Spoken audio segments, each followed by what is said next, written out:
삶의 진정한 변화와 성장을 촉진시켜주는 보물 같은 책들로 새로운 나와 새로운 세계를 조우하는 기분 좋은 설렘. 월드클래스 북코칭 책추남 나비스쿨. 오늘의 추천 도서는 책추남이 사랑하는 책입니다. 데이비드 호킨스의 놓아버림, 박찬준 옮김, 판미동 출판사입니다. 여러분, 출판사 브랜드도 여러분이 좋아하시는 브랜드들이 있으시죠? 책추남도 이제 좋아하는 브랜드들이 있는데, 그중에 판미동, 데이비드 호킨스 박사님의 아주 역작들을 시리즈로 다 내주시고 또 참 좋은 책들을 많이, 영성 도서들을 소개를 해주셔서 참 좋아하고, 샨티 출판사도 좋아하는 출판사죠. 정말 주옥과 같은 보물 같은 책들을 찾아서 이렇게 소개해 주시는 좋은 출판사들에게 다시 한번 이제 감사의 말씀을 드리면서 오늘 시작해 볼까 합니다. 여러분, 데이비드 호킨스 박사님은 워낙 유명하셔서 어떤 부가 설명들을 드리는 게 오히려 거추장스럽다, 이런 느낌이 드시는 분이시죠. 아주 세계적인 정신과 의사이자 또 영적 스승으로서 정말 많은 지혜들을 우리에게 전해주셨는데요. 책추남은 살다 보면 back to the basic, 기본으로 돌아가야겠다라는 생각을 할 때가 있습니다. 요즘이 바로 또 그런 느낌을 가질 때가 있는데, 저로 하여금 기본으로 돌아가도록 도와주는 정말 좋은 책 중에 한 권, 바로 놓아버림입니다. 책추남이 마음 공부도 정말 핵심 서적 5권만 읽는다면, 딱 이제 5손가락에 꼽는다면 그 중에 속하는 책이기도 하죠. 수많은 자기계발서와 마음 공부 책들이 정말 많은데요. 정말 읽어야 될 그 5권의 책들을 보시면은 이게 맥이 이렇게 흘러가는구나. 이게 정말 정수구나. 이런 것들을 알 수가 있는데, 그 중에 한 권입니다. 책추남이 정말 이 마음 공부를 해가는데 하나의 돌파구가 됐던 것은 감정을 도대체 어떻게 이해하고 어떻게 다루어야 하는가 했던 부분이었습니다. 왜냐하면 대부분은 감정을 이렇게 억누르도록 어렸을 때부터 교육을 받았는데, 이게 무슨 압력 밥솥처럼 그냥 이게 눌러놓는다고 이게 되는 게 아니라 폭발해버린다는 것을 계속 반복하게 경험하게 되면서 이 방법은 아닌 것 같은데 라면서 참 많이 헤맸죠. 그러다가 이제 감정을 어떻게 다뤄야 되는가, 거기에 관한 정말 큰 힌트를 저에게 전해준 책인데요. 바로 감정 부분으로 들어가 보겠습니다. 감정의 이해. 과학적 연구 결과에 따르면 모든 생각은 관련된 감정 및 감정의 미세 변화 단계의 바탕을 둔 정리 체계에 맞게 마음의 기억 저장고에 정리된다. 생각은 감정의 분위기에 따라 정리되는 것이지 사실에 따라 정리되지 않는다. 자, 이러니까 객관적이다라고 말하기가 얼마나 어려운지요. 우리는 팩트라고 얘기를 하지만 사실을 사실로 인지하는 경우가 참 드물죠. 따라서 생각보다는 감정을 지켜보면 자기 자각이 빠르게 증대된다는 견해는 과학적 근거가 있는 것이다. 심지어는 하나의 감정에 관련된 생각조차 수천 개에 이를 수 있다. 그러므로 생각 이면의 감정을 이해하여 올바르게 다루는 것이 생각 자체를 다루는 것보다 성과가 좋고 시간 소모도 덜하다. 감정이라는 주제 자체가 낯선 사람이라면 처음에는 감정을 상대로 뭔가 하려 하지 말고 감정을 그저 지켜보는 것이 바람직할 수도 있다. 이렇게 하면 감정과 생각 사이의 관계가 보다 명확하게 드러난다. 지켜보는 데 익숙해지고 나면 일종의 실험도 할 수 있다. 이를테면 되풀이에서 떠오르기 쉬운 유형의 생각을 골라내어 그와 연관된 감정이 어떤 것인지를 알아볼 수 있다. 이어서 그 감정을 다루기 위해서는 먼저 저항하거나 비난하지 않고 그 감정이 존재함을 받아들인다. 이 부분 굉장히 중요하죠. 감정을 다루기 위해서는 먼저 저항하거나 비난하지 않고 그 감정이 존재함을 받아들인다. 이게 루미의 여인숙이라는 시하고도 이제 연관되는 거죠. 그런 다음 감정의 에너지를 비우는 일에 들어가는데, 방법은 감정이 소진될 때까지 감정을 있는 그대로 놓아두는 것이다. 조금 지나면 앞서 들었던 생각을 들여다볼 수 있게 되어 생각의 성격이 바뀌었음을 관찰하게 될 것이다. 감정을 완전히 항복하고 놓아버렸다면 그것과 관련된 모든 생각은 완전히 사라지고 지금 일을 신속히 마무리하자는 생각만 남는다. 책추남이 이 놓아버림을 십독을 이상을 하면서도 이 감정에 대한 통찰을 가지면서도 도대체 어떻게 하란 말이야. 정말 어느 다른 독서 모임 가서도 그 얘기를 했던 기억이 생생한데요. 자, 이 방법론이 나와 있는 게 바로 세도나 메서드입니다. 그래서 다른 두 저자가 썼지만 아주 찰떡궁합을 가진 두 책이 데이비드 호킨스의 이제 놓아버림과 세도나 메서드죠. 이게 RH 코리아에서 다시 이제 재출간이 됐으니까 보실 수가 있는데요. 이 두 가지를 짝을 맞춰서 한번 공부를 해 보시는 것만으로도 여러분 마음 공부에 굉장히 큰 전진이 있으시고 여러분의 감정을 다루는 데 굉장히 큰 도움을 받으실 것 같습니다. 외국에 가기 전에 여권을 잃어버린 사람의 경우를 예로 들어보자. 출발 예정일이 다가오면서 그의 마음은 공황 상태가 되었다. 미친 듯이 머리를 굴려 어디다 여권을 두었는지 생각해내려고 했었다. 사방을 다 뒤졌다.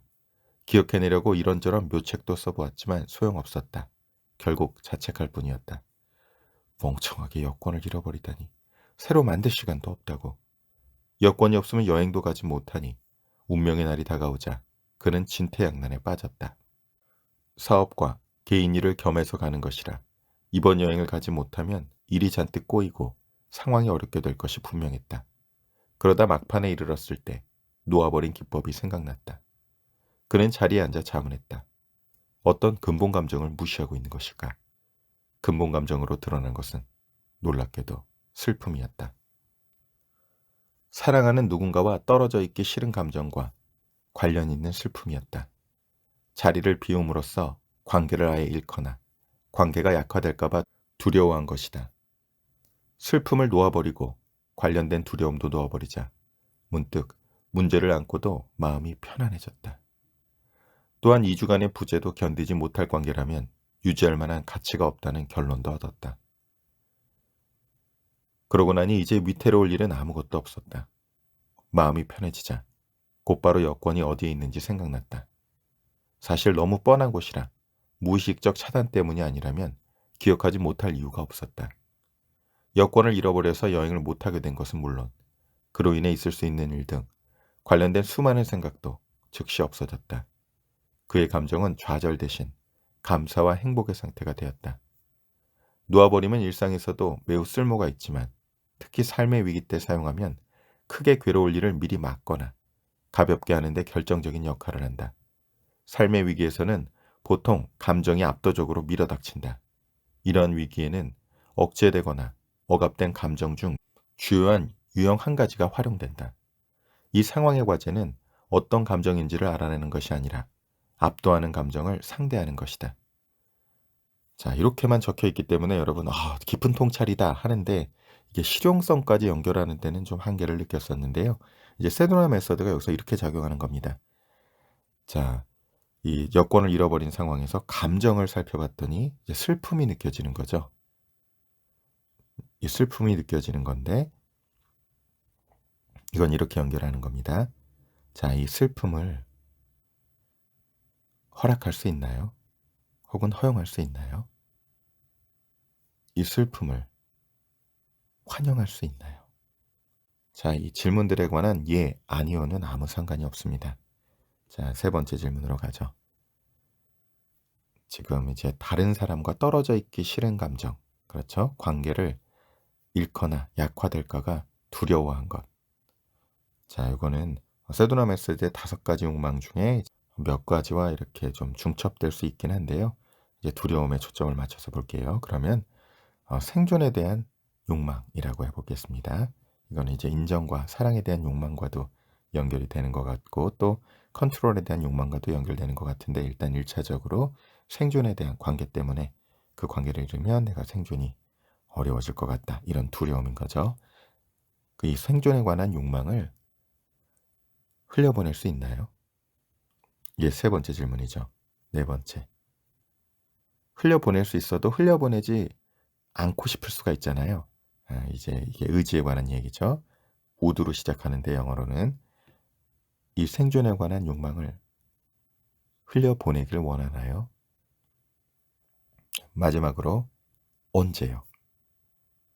요 5가지 질문을 하는 것이 이제 가장 기본 틀 중에 하나인데요. 세도나 메서드죠. 이런 방식으로 어떤 일이 일어나든 먼저 감정을 허용하고 환영하고, 할 수 있고 없고는 중요하지 않습니다. 여기서 그냥 그 감정이 거기 있다는 거를 인정해 주는 거니까요. 그리고 그 감정을 일으킨 욕망 자체를 추적해서 그 욕망 자체를 흘려보내고, 그것이 바로 지금 이 순간. 역시 할 수 있고 없고 예 아니오는 중요하지 않습니다.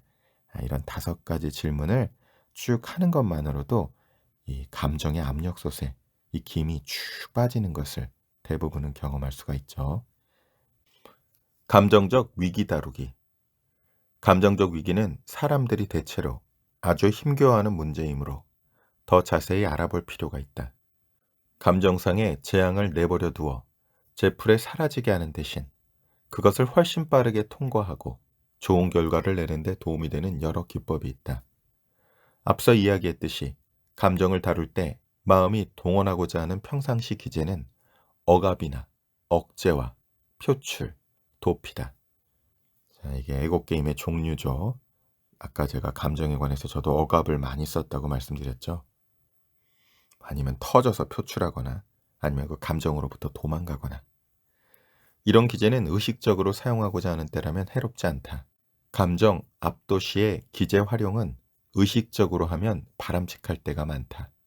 이 묘책의 목적은 감정을 해체해 하나하나 놓아버릴 수 있도록 감정의 양 자체를 줄이는 데 있다. 따라서 이런 경우라면 감정에 압도되는 순간 가능한 한 많이 의식적으로 감정을 제쳐놓아도 된다. 가까운 친구나 멘토에게 기분을 털어놓아 감정의 강도를 줄일 수도 있다. 기분을 표출하기만 해도 그 이면의 에너지가 얼마간 줄어든다. 같은 상황에서 회피 기제를 의식적으로 활용하는 것도 괜찮다. 속상한 일을 멀리하기 위해 사교 모임에 나가거나 개와 놀거나 텔레비전을 보거나 영화를 보러 가거나 음악을 틀거나 섹스를 하는 등 평소 습관대로 무엇이든 하는 것이다. 감정의 양과 강도 자체가 줄고 나면 전체 상황보다는 상황의 여러 작은 일면과 그에 따르는 감정을 놓아버리는 일에 들어가는 것이 가장 좋다. 방법의 요점을 명확히 제시하기 위해 어느 회사에서 오래 일하다 실직해 절망이라는 감정에 압도당한 남자의 예를 들어보자. 위에 서술한 3가지 기제를 활용하면 감정을 얼마간 줄일 수 있다. 그 외에는 일터와 관련된 사소한 것들을 돌이켜볼 수 있다. 이를테면 동료들과 자주 찾던 식당에서 점심을 먹고 싶은 바람을 놓아버릴 수 있을까? 이전까지 매일 주차하던 공간에 주차하고 싶은 바람을 놓아버릴 수 있을까? 늘 타던 엘리베이터에 타고 싶은 바람을 놓아버릴 수 있을까? 쓰던 책상에 대한 애착을 놓아버릴 수 있을까? 비서가 보여주던 친절과 비서에 대한 애착을 놓아버릴 수 있을까? 쓰던 컴퓨터에 대한 애착을 놓아버릴 수 있을까? 매일 같은 상사를 보던 일을 놓아버릴 수 있을까? 사무실 소음이 주던 친숙한 느낌을 놓아버릴 수 있을까? 이렇듯 자질구레한 실직의 일면을 항복하는 목적은 그렇게 함으로써 마음을 놓아버린 모드로 바꾸는 것이다. 마음이 놓아버린 모드로 바뀌면 용기 수준으로 올라갈 수 있다. 이 데이비드 호킨스는 이 감정 상태를 수치심으로부터 죄책감 이래서 이제 이걸 수치로 다 이제 이것을 이제 체크를 측정을 해 놓으셨죠. 그래서 쭉 올라가다 보면 이제 용기가 이제 한 200 정도의 레벨에 이제 다다라 있다는 얘기를 하죠. 그래서 이게 그 수준으로 올라갈 수 있다 이 얘기를 하는 겁니다. 부정적 감정들을 받아들여 통과했고 그 결과 부정적 감정이 힘을 잃었기 때문이다.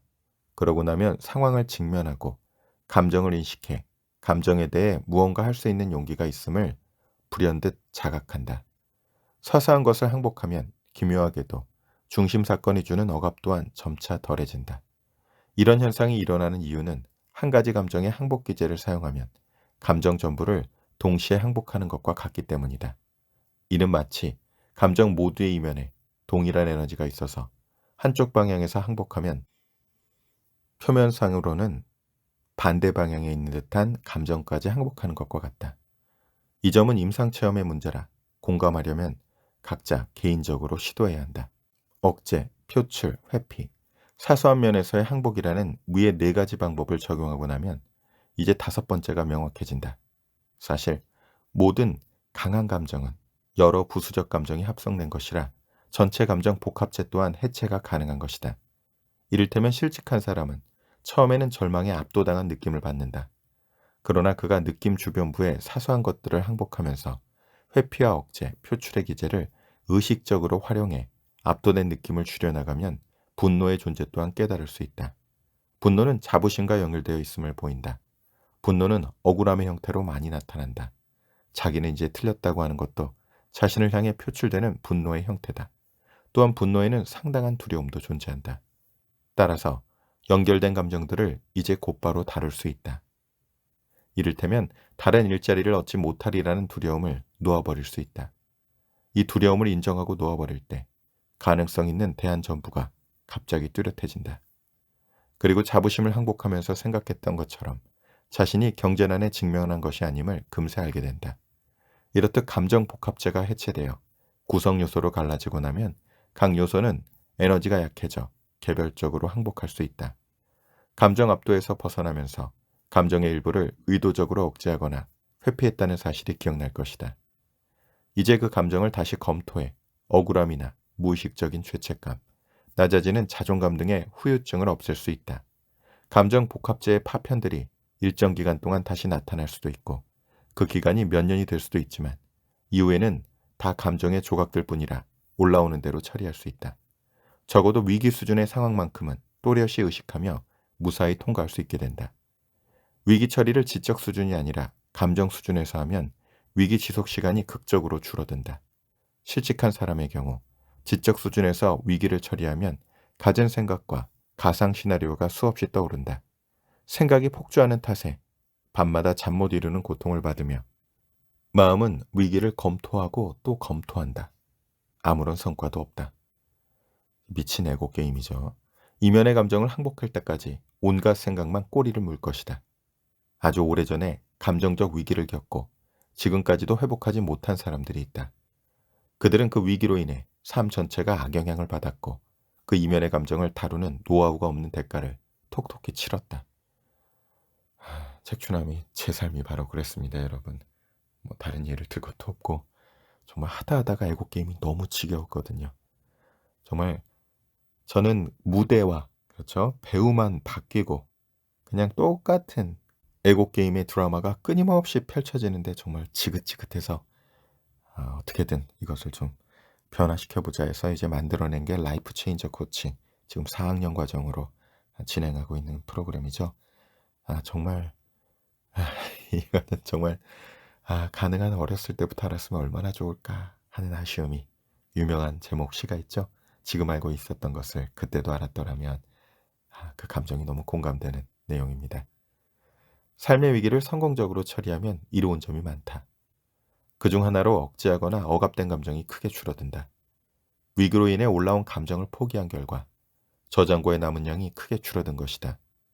삶에서 무슨 일이 닥쳐도 해결하고 견딜 수 있다는 자각이 있기에 자존감과 자신감이 커진다. 삶에 대한 두려움이 전반적으로 줄어들고 삶을 스스로 통제한다는 느낌이 커지며 타인의 고통에 대한 연민이 깊어지고 다른 사람이 비슷한 상황을 헤쳐나가도록 도울 수 있는 능력이 높아진다. 역설적으로 삶의 위기 뒤에는 길든 짧든 평화와 고요가 이어지는 시기가 오는 경우가 많다. 혹은 신비한 경험을 하는 수준에 이르기도 한다. 영혼의 어두운 밤을 거친 후에 높은 자각 상태에 이르는 경우가 많다. 이런 역설을 보여주는 사례 중 사람들이 가장 많이 알고 있는 것으로 임사체험자들의 경험이 있다. 시중에는 임사체험을 다룬 책이 많이 나와 있는데 거기에 모두 공통점이 있다. 그들이 직면한 공포 중의 공포, 즉 죽음이 주는 두려움과 충격이 깊디 깊은 평정과 평화, 일체성, 두려움에 대한 면역성으로 대체된다는 것이다. 그들 중 많은 이가 비상한 능력을 얻거나 치유자가 되거나 영안이 생기거나 영적 광명 상태에 들어섰다. 비약적인 성장을 이루고 뜻하지 않게 새로운 재능까지 생기는 경험을 하는 것이다. 이렇듯 삶의 모든 위기는 의식을 뒤바꿔 새롭게 도약하게 해주며 옛 것을 놓아버려 새로움이 탄생할 씨앗을 품고 있다. 자, 이 내용만으로도 여러분 참 많은 지혜를 품고 있는 거니까 한번 또 필요하시면 반복적으로 들어보시면서 내 감정을 어떻게 다뤄야 할까 꼭 한번 생각해 보시고요. 이 책 정말 훌륭한 책이니까 여러분 책추남이 강추드리는 책 중에 한 권으로 읽어 보시고 또 여러 번 반복해서 읽어 보시면 정말 큰 유익이 되시리라고 생각합니다. 들으면 들을수록 운이 좋아지고 나누면 나눌수록 행복해지는 책추남 TV.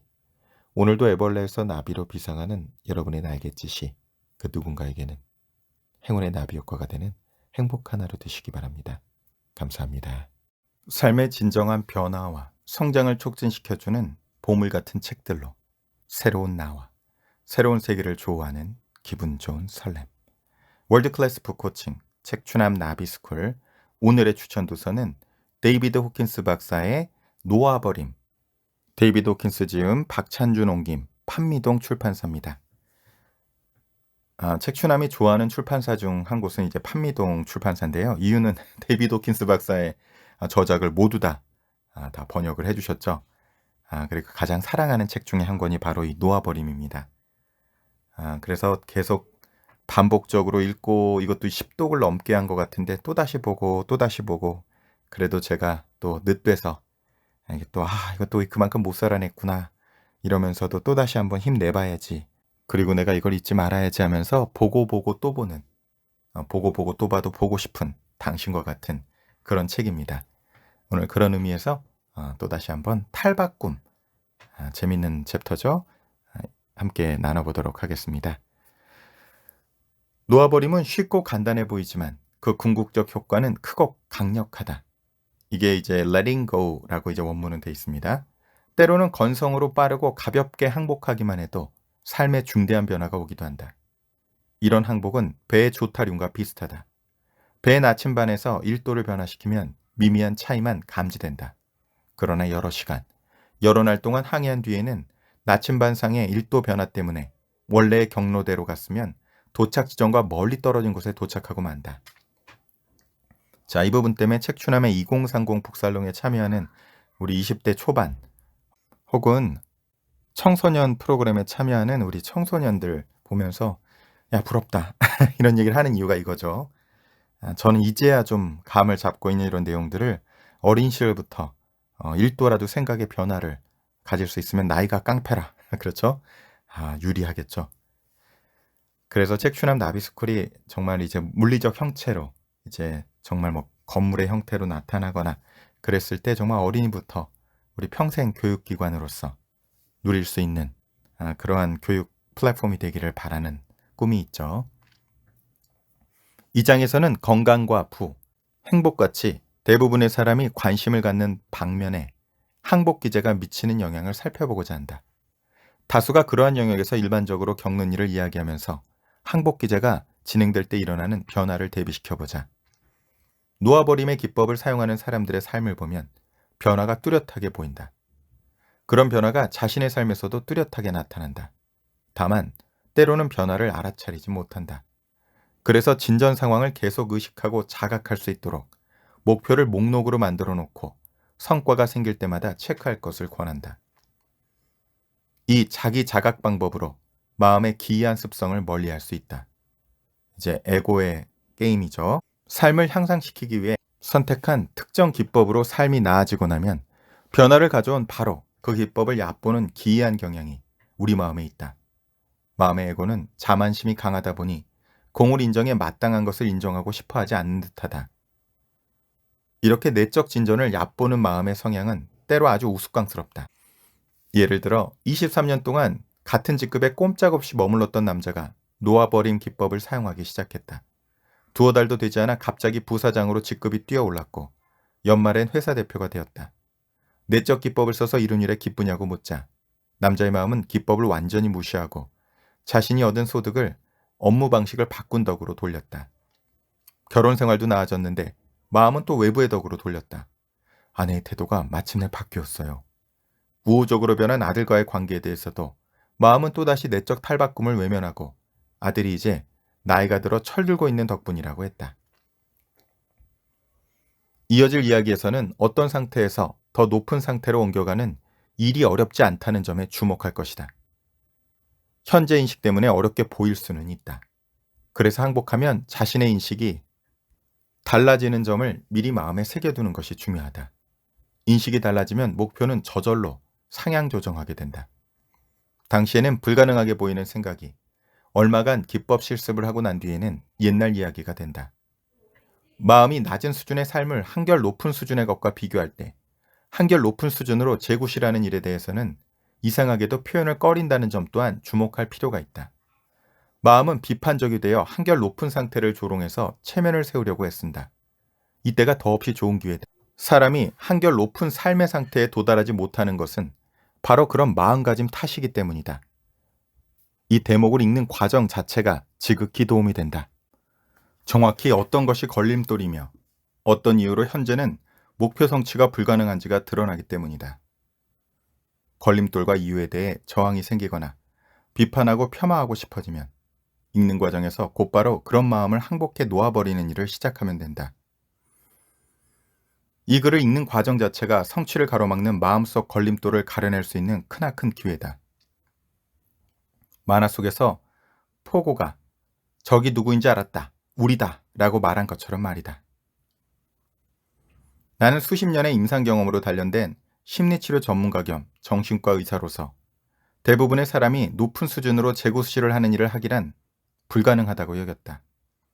그러나 항복기제가 현실에서 어떻게 작동하는지를 익히고 수백 명의 가족, 친구, 환자, 옛 환자가 자신의 삶을 탈바꿈시키는 것을 보면서 생각이 완전히 바뀌었다.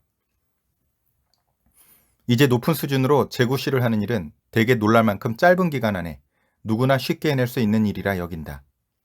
사실 이 같은 수준의 성공과 행복이 부분적으로는 불가능해 보이겠지만 이 책을 다 읽었을 때면 더 높은 수준이 이미 발생해 있다. 그렇기 때문에 높은 수준으로 재구실하는 일은 가능한 정도가 아니라 태어날 때부터 갖고 있는 권리라고 처음부터 자신에게 일러두어도 된다. 그것이 본연의 상태인데 태어나면서부터 영향을 받은 프로그램 일체에게 그 상태를 빼앗겼을 뿐이다. 에고 게임이죠. 글을 더 읽기 전에 조용히 먼저 자리에 앉아 한결 높은 수준으로 재구실하는 일에 대한 저항을 놓아버리겠다고 마음속으로 결정하면 좋다. 이것은 더 높은 수준에 도달할 수 없다고 스스로 부인하기를 그만두고 행복, 성공, 건강, 받아들임, 사랑, 평화를 가로막는 모든 걸림돌을 놓아버리겠다는 결정을 의미하는 행동이다. 이렇게 하면 할 일을 이미 다한 것이다. 저절로 펼쳐지기 시작할 맥락에 경험 전체를 고정시켰기 때문이다. 자, 여러분, 이 놓아버림은 반드시 세도나 메서드하고 같이 연동이 되어야 하나의 짝을 이루는 책입니다. 왜냐하면 이 책 자체는 놓아버림 기제에 관한 전반적인 배경 지식과 그 설명에 대해서 아주 잘 설명한 책이고요. 그걸 실제로 어떻게 흘려보내느냐, let go 하느냐, 그것에 관한 내용은 세도나 메서드랑 같이 연동해서 보셔야 되는 거죠. 자, 오늘은 부 한번 볼까요? 부는 중요한 주제다. 우리의 삶이 부의 직접적인 영향을 받을 뿐만 아니라 부라는 주제를 통해 돈에 대한 우리의 감정과 생각, 마음가짐을 너무나 쉽고 빠르게 알 수 있기 때문이다. 한정적 신념 체계와 부정적 생각, 부정적 감정을 품고 있는 마음에게 돈은 문제다. 돈은 끊임없는 걱정과 불안, 체념과 절망의 근원이거나 허영과 자부심, 오만, 옹졸함, 질투, 부러움의 근원이다. 최악의 경우에는 이 모든 부정성이 낳은 결말로 재정적 한계와 부족, 박탈감을 느낀다.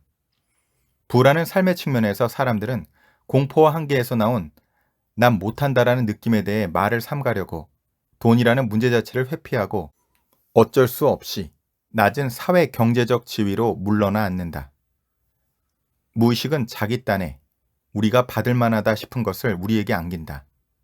죄책감이 쌓여 내가 나를 보는 관점이 좁고 한정되어 있으며 인색하다면 무의식은 그에 맞는 경제적 상황을 안겨준다. 돈이 의미하는 많은 것을 바라볼 때 돈에 대한 마음가짐이 어떠한지 드러나기도 한다. 예를 들어 안전이나 권력, 매력, 성적 매력, 경쟁에서의 성공, 자아존중감, 타인과 세상에 대해 자신이 갖는 가치 등을 어느 정도로 돈으로 환산하는지 알 수 있다. 종이와 연필을 가지고 자리에 앉아 돈이라고 제목을 쓰고 그 밑에다 삶의 모든 다양한 갈래에서 돈이 분명히 의미하는 바를 자세히 적어보면 매우 도움이 된다. 그런 다음 각 부분과 관련되는 감정을 적고 각각의 부정적인 감정과 마음가짐을 항복하는 일에 들어간다. 이렇게 하는 과정에서 놀랍게도 돈이 그 자체로는 가장 중요한 사안이 아님을 알게 된다. 돈보다 중요한 것은 그 돈으로 얻고 싶어하는 감정적 만족이다. 이 내용과 연동해서 같이 보시면 좋을 책은 머니 테라피, 머니 바이블 이런 책들이죠. 여러분의 무의식에서 돈이 어떤 메커니즘으로 어떤 패턴으로 자리를 잡고 있는지를 무의식을 의식화해내고 그것을 우리가 정말 풍요로운 방향으로 선회시키는 데 굉장히 중요한 작업이죠. 그래서 책춘한 머니 북살롱에서도 이제 필수적으로 다루는 책들이 바로 이러한 책들입니다. 돈에 대한 욕망의 이면에서 자신의 목표 중 하나가 존경받는 소중한 사람이 되는 것임을 발견했다고 하자. 이 발견으로 방금 알게 된 것은 내가 관심 있는 것이 돈 자체가 아니라는 점이다. 그보다는 자아존중감과 내면적 가치를 느끼는 것에 관심이 있다. 돈은 무언가 다른 것을 성취하기 위한 도구였을 뿐이며 사실 내가 원하는 것은 돈이 아니고 돈이 가져다 줄 것으로 생각한 자아존중감과 자긍심이라는 점을 깨닫는다. 또한 돈이 가져다 줄 것으로 생각한 목표는 곧바로 성취할 수 있는 것들이라는 점이 분명해진다. 내면의 자존감이 높을수록 타인의 승인은 덜 필요하다. 이러한 자각이 들면 삶의 각 측면에서 돈이 다른 의미를 띈다. 돈은 이제 목표가 아닌 한층 높은 목표를 위한 부차적인 것이 된다. 감정 측면에서 돈이 자신에게 의미하는 바를 의식하지 못하면 우리는 돈에 영향을 받는다. 우리는 돈에 대한 무의식적 신념과 돈과 관련된 프로그램 일체에 휘둘리고 있다. 수백억 부자가 계속해서 더 많은 돈을 모으려는 것과 같다. 결코 만족스러워 보이지 않는다. 왜 그럴까? 그는 돈이 자신에게 정말로 의미하는 바를 살펴보기 위해 멈춰 서본 적이 전혀 없기 때문이다.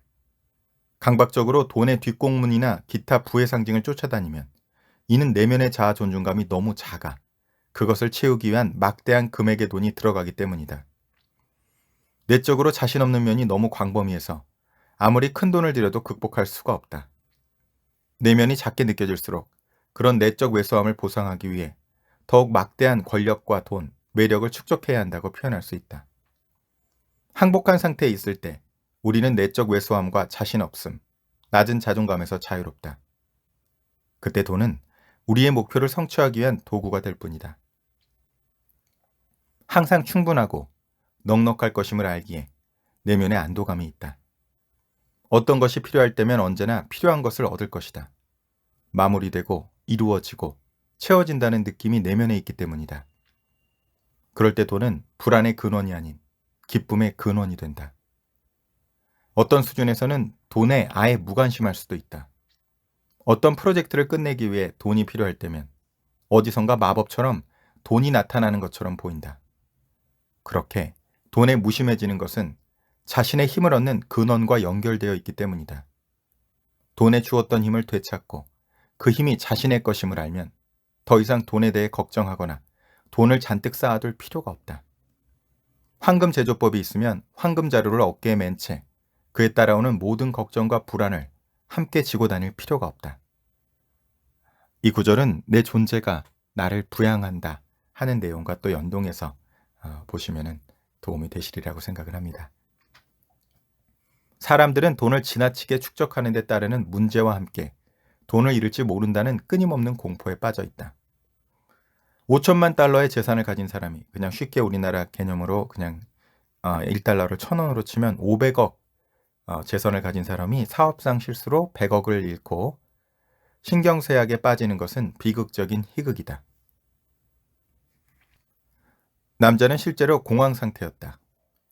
감정면에서 남자는 400억만 가지고는 지구상에서 생존할 수 없을 것 같아 겁에 질렸다. 내적 빈곤으로 고통받는 사람은 물질적 차원에서 축적하는 일에 맹렬한 충동을 느낀다. 이 내적 빈곤과 더불어 이기적 마음이 생기고 이와 연관된 허영과 그릇된 자부심이 생긴다. 반면 놓아버린 기법을 사용하는 사람이 갑자기 넉넉해지는 경우는 흔하다. 벌이가 없어 허우적거리던 배우가 할리우드에서 주연을 맡는다. 가난의 위기에 처해 있던 극작가가 대성공을 거둔 브로드웨이 뮤지컬의 제작자가 된다. 어떤 사람들은 역설적으로 돈에 아주 무관심해져서 많은 돈을 처분하고 매우 단순하게 사는 삶을 선택하기도 한다. 그들은 더 이상 돈에 관심이 없다. 그들은 돈에 통달했다. 돈을 수단 삼아 추구하던 내면의 만족이 이제는 곧장 채워지니 내면의 행복이 외부의 부와 무관하다. 이런 내적 자유의 상태에서 사람은 외부 세계와 무관해지므로 더 이상 그 영향을 받지 않는다. 통달한 것은 초월하는 법이기 때문이다. 이제 머니 게임이 이제 마스터 됐다는 얘기겠죠. 정말 여러분 하루빨리 그 단계에 참 가보고 싶은데요. 건강. 사람은 보통 몸에 사로잡혀 있다. 몸의 기능과 능력, 외모, 생존에 사로잡혀 있다. 마음 역시 일반적으로 갖은 걱정, 병에 대한 공포, 고통, 질병, 죽음에 완전히 포위되어 있다. 그 결과 마음은 대단히 다양한 방법으로 몸을 방어하기 위해 먹는 일, 몸무게, 운동, 건강에 좋은 환경에 과도하게 신경 쓴다. 이런 마음속 긴장 속에서 하루가 끝나면 누구나 자신이 피해자라고 느낀다. 진이 빠지고 공허하고 너무 피곤하다. 몸에 사로잡힌 대로 따른 결과의 한 가지는 자의식이다. 자각의 속에서 몸의 존재가 두드러지면서 몸이 무엇을 하고 있고 어디에 있고 어디로 이동하고 어떻게 살아남을지 몸에 대해 타인이 보여주는 태도, 몸에 대한 타인의 인정, 몸의 겉모습과 행동 거지에 정신적으로 집착한다. 이 모든 관심사의 바탕에는 나는 몸이다라는 무의식적 등식이 깔려 있다. 이 등식은 제약이 아주 큰 의식 수준에 해당한다. 영적 세계에서는 사실상 의식되지 않는 상태로 본다. 자각이 뚜렷이 좁아진 데서 비롯되는 동일시 오류이기 때문에 마치 경주마가 좌우를 보지 못하는 눈가리개를 쓴 상태와 같다. 마치 코에 뾰루지가 나니 온 세상이 뾰루지를 중심으로 돌아간다고 생각하면서 뾰루지를 가장 중요하게 여기는 상태로 하루를 사는 것과 같다. 끊임없이 몸에 사로잡힌 탓에 얼마나 많은 에너지가 소모되는지를 자각하라. 우리의 마음은 무수히 다양한 몸 관련 신념 체계로 계속해서 프로그래밍된다. 무엇이 몸에 필요하고 무엇이 몸에 좋고 무수히 무언가에 뭔가에 몸이 취약하다는 신념 체계다. 이에 따라 온갖 건강상 예방 조치를 취하는 일에 사로잡혀서 유행하는 건강식품을 먹고 잠재적 유독 성분을 찾아내려고 끝없이 라벨을 읽고 담배 피는 사람 옆에 있게 될까 두려워하고 먼지와 꽃가루, 환경오염 물질로 추정되는 모든 것을 두려워한다. 다양한 대응책으로 모든 위험을 상쇄하려는 강박 상태에 빠져 있다. 앞에서 언급했듯이 그런 취약성은 마음의 산물일 뿐이고 몸은 마음에 품은 것에 반응한다. 이는 다중인격 이야기에서 예증한 것으로 몸에는 특정 인격과 마음이 믿는 바가 매 순간마다 반영된다. 모든 공포를 놓아버리고 신념 체계들을 취소하고 나의 진정한 큰 나는 무한이며 어떤 제약에도 영향받지 않음을 거듭 확언하는 일에 들어가면 건강과 행복, 필수 에너지가 한결 높은 상태로 옮겨간다. 자신에게 확언하는 데 도움이 되는 표현법은 이렇다. 나는 무엇무엇에 영향을 받지 않는 무한한 존재다. 괄호에 위험으로 여기도록 내 마음에 프로그래밍된 질병이나 물질을 뭐든 넣는다. 예를 들어 나는 암에 영향을 받지 않는 무한한 존재다. 나는 알레르기에 영향을 받지 않는 무한한 존재다. 이런 식으로 내가 영향받고 싶지 않은 그 질병이나 물질을 넣는다는 거죠. 난 코로나에 영향을 받지 않는 무한한 존재다. 이렇게 요즘은 해볼 수 있겠네요. 몸에 관련된 끝없이 다양한 공포와 관심사, 심년 체계를 놓아버리고 나면 육체적 질병이 저절로 해결되기 시작한다. 활기와 개인적 자유를 더 크게 느낀다. 완전한 항복의 상태에서는 몸이 거의 지각되지 않는다. 지엽적인 존재로만 자각할 뿐 몸에 사로잡히지도 않는다. 아주 약간의 주의를 기울이는 것만으로 몸은 힘들이지 않고 순조롭게 재구실을 한다. 항복한 사람은 어떤 것이든 먹을 수 있고 아무데나 갈 수 있고 오염이나 공해, 찬바람, 세균, 전자파, 카펫, 매연, 먼지, 동물 비듬, 온나무, 꽃가루, 식용색소에 대한 공포에 더 이상 영향받지 않는다. 몸에 대한 인식이 바뀌어서 이제 몸이 꼭두각시 인형이나 애완동물처럼 느껴진다. 나는 몸이다에서 나는 몸이 있다로 인식이 바뀐다. 몸은 몸 자신을 전혀 느끼지 못한다는 점이 갈수록 명확해진다. 통념과는 반대로. 몸을 느끼는 것은 마음이다. 마음 없이 몸을 지각하는 일은 있을 수 없다. 팔은 자기가 팔임을 느낄 수 없다. 마음만이 팔이 팔임을 느낄 수 있다. 마취가 가능한 이유가 바로 이것이다. 마음이 잠들면 몸은 감각이 없다. 사실상 몸에는 어떤 감각도 없다는 점이 서서히 분명해진다. 감각이라는 기능은 마음만이 가질 수 있다. 이는 매우 중요한 의식의 변화다. 이제 몸이나 몸을 방어하는 일에 사로잡혀 있지 않기 때문이다. 관심의 초점이 마음으로 옮겨간다. 마음은 더 큰 힘이 있는 곳이다. 자신의 생각과 감정, 인식을 바꾸면 몸도 그대로 따라간다는 점을 알아차리기 시작한다. 사람들은 사실 몸이 아니라 마음가짐과 에너지 상태, 자각의 수준에 반응하고 있음을 인식한다. 세상의 만인과 만물은 우리의 의식 수준과 우리의 의도, 그들에 대한 우리의 마음속 느낌에 반응하고 있다는 점이 어느 날 분명해진다. 우리는 테레사 수녀, 달라이라마, 마하트마 간디 같은 성스러운 인물의 자석 같은 매력을 기억한다. 이들이 큰 사랑을 받는 것은 외모 때문이 아니라 사랑과 평화라는 내면의 광채를 내뿜기 때문이다. 관심의 초점을 육체적 수준에서 의식 수준으로 바꾸면 빠른 결과가 생기기 시작한다. 부정적인 감정과 마음가짐을 끈질기게 항복한다는 것은 그와 연관된 죄책감도 끊임없이 포기함을 뜻한다. 죄책감에 사로잡혀 있지 않은 의식은 더 이상 병을 끌어들이지 않는다. 무의식 속에서 죄책감은 처벌과 질병, 그에 수반되는 아픔과 괴로움을 필요로 한다. 마음이 자기에게 보복하는 수단으로 가장 자주 쓰는 것이 이런 것들이다. 이 자기 보복은 사고나 감기, 독감, 관절염, 기타 마음이 고안한 복합 질병의 형태를 취하기도 한다. 이런 질병은 텔레비전 같은 대중매체에 관심을 받으면 유행병 형태를 취한다. 저명 인사가 대중과 어떤 심각한 질병을 공유하면 그 병의 발생률이 갑자기 높아진다. 무의식은 질병을 움켜쥐고 그것을 보복에 활용한다. 내면의 죄책감을 끊임없이 항복하면 보복도 갈수록 줄어든다. 그래서 부정성과 죄책감에서 벗어난 사람은 질병과 고통에서 벗어난다. 이런 치유는 극적으로 일어나기도 한다.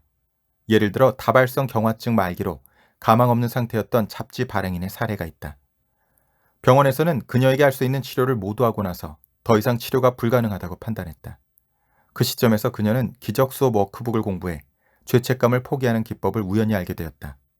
이 가정학습 코스는 365일 동안 하루에 하나씩 짧은 가르침을 묵상하는 구성인데 코스를 밟으면서 그녀는 용서 기제를 통해 모든 죄책감과 울분을 취소하기 시작했다. 데이비드 호킨스 박사가 이 기적 수업에 대해서 상당히 우호적이죠.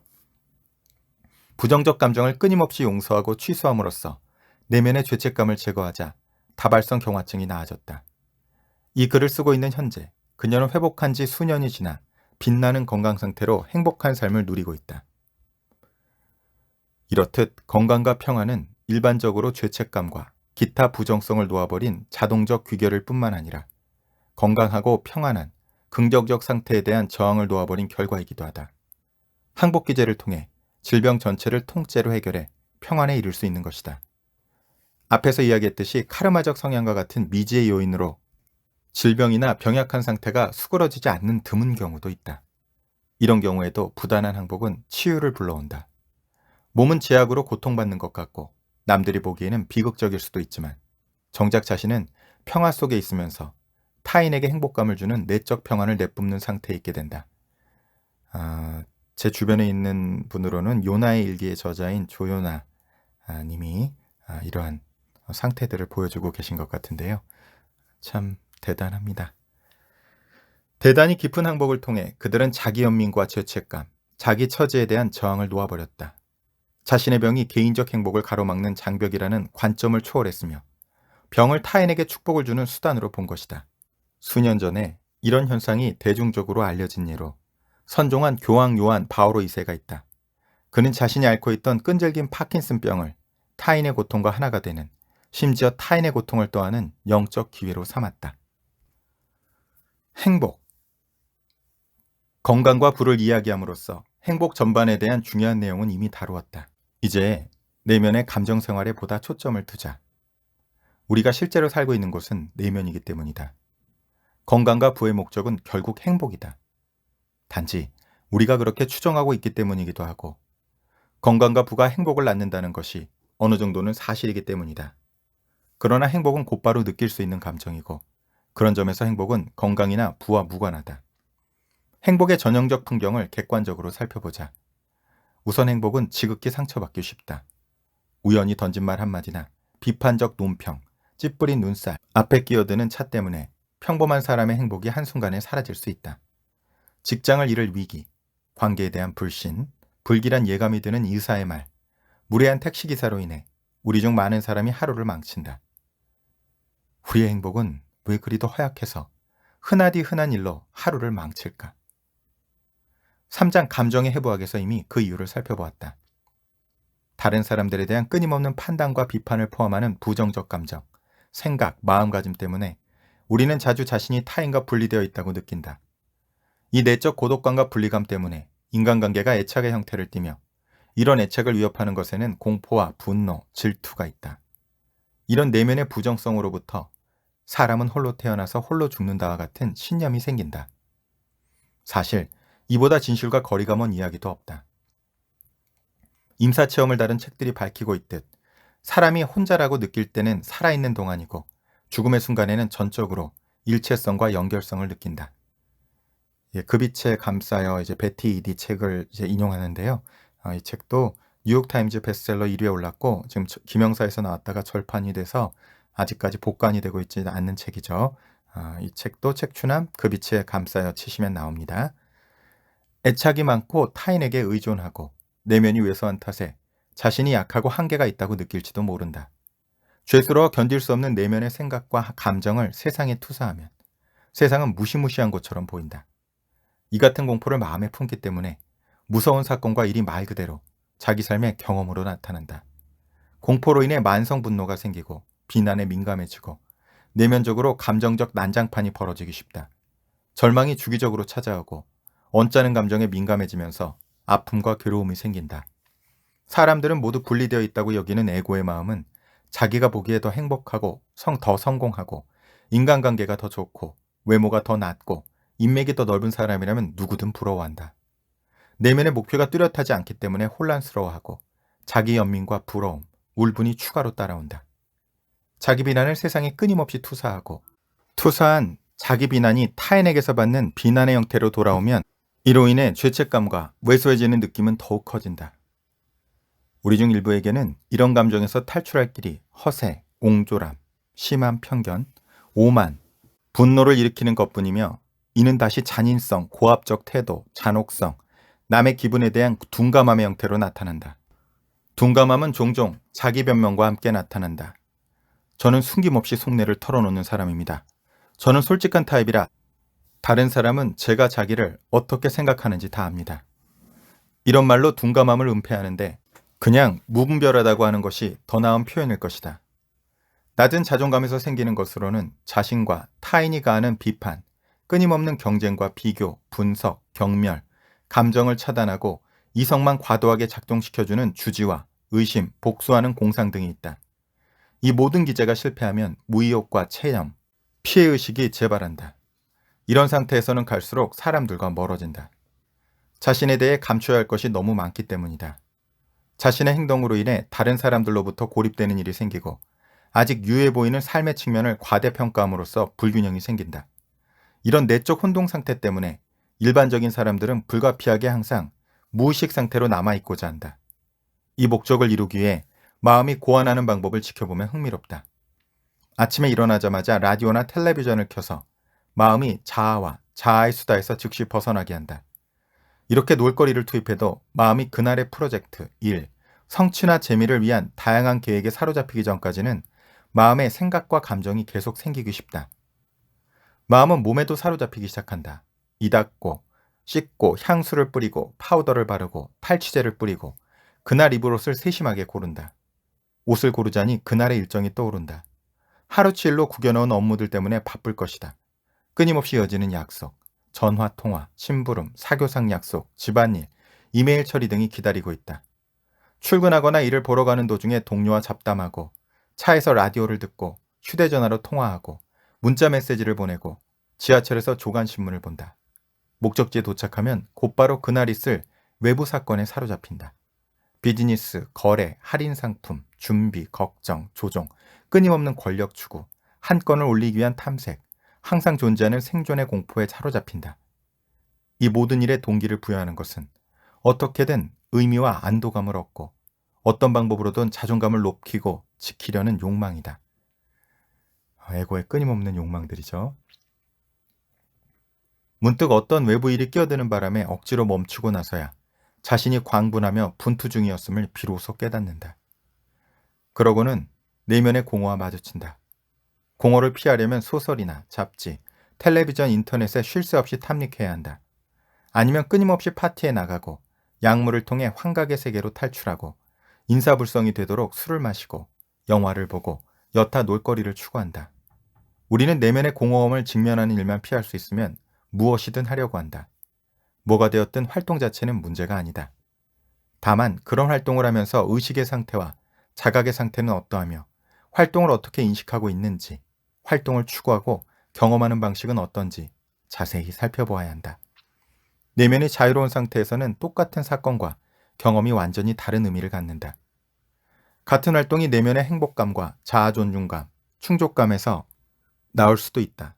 같은 목표를 성취하더라도 타인과 경쟁하기보다는 내면에서 이룬 바를 외부에 실현하는 길을 선택할 수 있다. 인간관계도 질투하고 경쟁하고 한건 해내서 인정받으려고 길을 쓰기보다는 나누고 사랑한다. 부정적 충동이 없을 때 우리는 만족스러운 관계를 누린다. 사람들에게 애착을 갖기보다 사람들을 사랑하기 때문이다. 누군가에게 질투와 협박을 받는 대신 자유를 누린다. 우리는 내면에서 성취를 이미 이루었기 때문에 타인에게 조종당하는 피해자가 아니다. 부정적인 생각과 감정, 마음가짐을 포기할 때 세상에 넘겼던 힘을 되찾는다. 세상에서 얻는 재미와 즐거움은 많은 부분이 내가 세상에 투사한 매력에서 나온다. 이 점에서 자기 성찰을 요하는 의문이 생긴다. 나는 정말 더 많은 돈을 원하는 걸까? 아니면 돈에 내가 갖다 붙인 매력을 원하는 걸까? 나는 특정 직함이나 박사님, 선생님, 목사님 같은 호칭에서 무엇을 원하는 걸까? 직함에 맞는 책임과 활동일까? 직함에 따라오는 매력과 존경일까? 나는 정말 그 사람을 사랑하는 걸까? 아니면 내가 그 남자나 그 여자에게 투사한 매력과 사랑에 빠진 걸까? 많이 놓아버릴수록 세상에서 매력을 많이 벗겨낸다. 세상에서 매력을 많이 벗겨낼수록 세상에 덜 휘둘린다. 매력에 영향받지 않아 더 이상 매력으로 조종당하지 않는다. 대중매체와 정치적 사회 분야의 프로페셔널 프로그래머들에게 더 이상 해를 입지 않는다. 남에게 인정받고자 하는 내면의 욕구에 더 이상 영향받지 않는다. 여러분 정치, 그 다음에 경제, 이제 광고로 이것들이 항상 나타나죠. 그리고 여러분 스마트폰의 앱들도 여러분을 프로그래밍 하는데 굉장히 특화되었다는 사실을 인식하는 것 중요한 일이죠. 내게 무엇을 해줄 수 있어서 누구를 사랑하는 것이 아니라 그 사람 그대로의 존재를 사랑한다. 다른 사람을 더 이상 이용할 필요가 없고 설득하려고 애쓸 필요도 없다. 죄책감의 강도가 약해지면서 자존감이 커진다. 인간관계가 진실성에 바탕하면서 감정적 협박에는 더 이상 영향받지 않는다. 역으로 더 이상 감정적 압박을 동원해 다른 사람을 협박하려 들지도 않는다. 정직성에 바탕하므로 인간관계가 한결 높은 차원에서 존재하고 기능하며 소외될까봐 두렵거나 혼자라 느끼는 일이 없다. 항복한 사람은 더 이상 개인적 성취에 타인이 필요하지 않다. 사랑과 즐거움을 위한 선택에 의해 타인과 함께할 뿐이다. 타인과 그들의 인간성에 대한 연민이 자신의 삶과 모든 인간관계를 바꾼다. 내적 자유의 상태. 끊임없이 항복할 때 삶은 어떻게 될까? 어떤 일이 가능할까? 항복한 상태에서는 만족의 근원이 바깥 세상에 있지 않기 때문에 바깥 세상과 무관해진다. 행복의 근원을 내면에서 발견했기 때문이다. 항복한 사람은 행복을 다른 사람들과 나누니 사람들과의 관계에서 돕고 격려하고 참을성 있고 관대하다. 타인의 가치와 소중함을 쉽게 인정하고 감정을 배려한다. 권력 투쟁을 하거나 내가 옳다고 하거나 내 주장을 증명하는 일은 포기한다. 비판하지 않는 마음가짐을 저절로 갖게 되며 타인이 성장하고 배우고 경험하고 자신의 잠재력을 실현하도록 돕는다. 여유롭고 보살피는 자세로 타인을 받아들인다. 느긋하고도 활기에 차며 에너지가 넘친다. 삶에서 벌어지는 일들이 저절로 쉽게 진행된다. 더 이상 남을 위해 희생하거나 뭔가를 포기한다는 동기에서 행동하지 않는다. 그보다는 자신이 타인과 세상의 사랑으로 봉사한다고 여긴다. 삶에서 벌어지는 일들을 도전 과제가 아닌 기회로 본다. 성품은 온화하고 개방적이며 부단히 놓아버리고 항복하는 자발성이 있다. 끊임없이 계시를 받는 과정이 내면에서 진행 중이기 때문이다. 그런 과정이 펼쳐지면서 자신이 내적으로 탈바꿈하고 있다는 것을 느낀다. 이에 따라 감사와 기쁨, 목표에 대한 확신을 느낀다. 과거나 미래에 사로잡히지 않고 현재에 산다. 방어하지 않고 사람을 믿는다. 세상에 투사했던 힘을 되찾았기 때문에 가능한 일이다. 능력 있음과 피해 입을 수 없음을 느끼고 내적 평정에 이른다. 처음에는 나는 몸이다라고 동일시한다. 그러나 항복기제가 계속되면서 나는 몸을 느끼는 마음이지 몸이 아니다라는 사실이 매우 뚜렷해진다. 감정과 신념을 더욱 항복하면서 마침내는 나는 마음도 아니다. 나는 마음과 감정, 몸을 목격하고 경험하는 어떤 것이다라고 자각한다. 내면을 세심하게 지켜봄으로써 바깥 세상 또는 몸이나 감정, 마음에서 무슨 일이 벌어지든 변함없고 동일하게 그대로인 어떤 것이 있음을 깨닫는다. 이 자각과 더불어 완전한 자유의 상태가 온다. 내면의 큰 나를 발견한 것이다. 여러분 안에 있는 나비, 여러분 안에 있는 백조를 의미하죠. 또한 모든 움직임, 활동, 소리, 느낌, 생각의 바탕을 이루고 있는 말 없는 자각의 상태는 시간을 벗어난 평화의 차원임이 밝혀진다. 이 자각과 동일시가 이루어지고 나면 더 이상 세상이나 몸, 마음의 영향을 받지 않으며 이러한 자각과 함께 내면에서는 소리도 없고 움직임도 없으며 깊은 내적 평화만이 느껴진다. 이것이 우리가 항상 추구하면서도 몰랐던 것임을 깨닫는다. 미로 속에서 길을 잃었기 때문에 미처 알지 못했다. 우리는 정신없이 바쁜 삶의 외곽에서 일어나는 현상들과 자신을 동일시하는 잘못을 했다. 몸이 하는 경험, 의무, 직업, 직함, 업무, 문제거리, 감정과 동일시하는 잘못을 했다. 그러나 이제 자신이 시간을 벗어난 공간이며 그 속에서 현상들이 일어나고 있음을 깨닫는다. 우리는 스크린상에서 깜빡거리며 드라마를 펼치는 이미지가 아니라 스크린 그 자체이다. 삶에서 펼쳐지는 영화를 비판 없이 목격하는 자이며 시작도 끝도 없고 잠재력은 무한하다. 이렇게 자신의 참된 본성을 깨달을수록 의식의 정체성과 신성 그 자체에 대한 궁극의 깨달음이 일어날 장이 마련된다. 여러분 요원하지만 이러한 것이 가능하다라는 것들을 이제 몇몇 분들이 보여주셨죠. 우리가 끊임없이 의식의 상태로 진화하고 성장하는 것이 또 우리 우주의 필연적 운명이라고도 이야기도 하는데요. 여러분 결코 만만하진 않지만 그러나 또 우리 데이비드 호킨스 박사님이 그래도 이 놓아버린 기법, 이거는 정확하게는 제가 볼 땐 세도나 메서드와 이제 연동이 되니까요. 그 기법을 통해 기존의 기법들보다 한결 수월하게 다가갈 수 있는 그러한 길을 보여주는 내용이 아닌가 싶습니다. 그래서 이런 부분들은 여러분 의지로만은 되지는 않아서 의지는 선택을 하고 시스템 속에서 가랑비에 옷 젖듯이 젖어 들어가는 것이 우리를 그러한 좋은 프로그래밍 시스템 속으로, 환경 속으로 위치시키는 게 중요한 거죠. 자, 오늘은 여기까지 또 한번 저도 스스로 복습하는 마음으로 다시 한번 나눠보았습니다. 여러분 책추남의 책 추천과 또 책추남의 그 매주의 어떤 소식들, 그 다음에 절판 도서 소식들이 궁금하시면 책추남 나비스쿨 뉴스레터, 무료 뉴스레터 발간되고 있습니다. 나비스쿨 NAVI school.kr 하시면 신청하실 수가 있고요. 또 카페 naver.com/booktuber 하시면 책추남 네이버 카페 있으니까 함께 오셔서 이야기 나누는 장으로 활용해 보셔도 좋을 것 같습니다. 들으면 들을수록 운이 좋아지고 나누면 나눌수록 행복해지는 책추남TV. 오늘도 애벌레에서 나비로 비상하는 여러분의 날갯짓이 그 누군가에게는 멋진 행운의 나비 효과가 되는 행복한 하루 되시기 바랍니다. 감사합니다. 삶의 진정한 변화와 성장을 촉진시켜주는 숨겨진 보물 같은 책들로 새로운 나와 새로운 세계를 조우하는 기분 좋은 설렘 월드클래스 북코칭 책추남 나비스쿨. 오늘의 추천 도서는 데이비드 호킨스 박사의 마지막 역작이라고 불리는 놓아버림에서 16챕터 놓아버림의 이로운 부분에서 함께 주옥같은 구절들 나눠보도록 하겠습니다. 데이비드 호킨스 박사님은 의식혁명, 의식지도로 워낙 유명하셔서 제가 길게 설명드릴 필요는 없는 분인 것 같고요.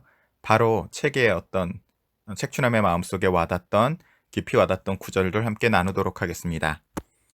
놓아버림 기제의 문제 해결 효과는 아주 놀랍다. 무엇보다 그와 관련된 과정을 이해하는 것이 매우 중요한데 놓아버림은 세상의 통상적인 방법과는 아주 다르기 때문이다. 쉽고 빠른 결과를 가져오는 접근법은 이렇다. 답을 찾지 말고 문제 이면의 감정을 놓아버려라. 문제 이면의 감정을 항복하면 그 외견상 문제에 생길 수 있는 다른 감정도 놓아버릴 수 있다. 모든 감정 요소에 대해 완전하게 항복하면 답이 우리를 기다리고 있다. 답을 찾을 필요가 없다. 자, 이거는 실제 여러분이 실험하고 경험해 보셔야 이게 무슨 소린지가 좀 이해가 되는데요. 놓아버림 방법론은 사실은 이 놓아버림 책에 많이 나와 있지 않기 때문에 요 책에 관한 내용은 여러분 꼭 세도나 메서드와 함께 같이 연결해서 함께 보셔야 진짜 이게 무슨 얘기하는지를 이해가 할 수 있으니까 참조하시고요.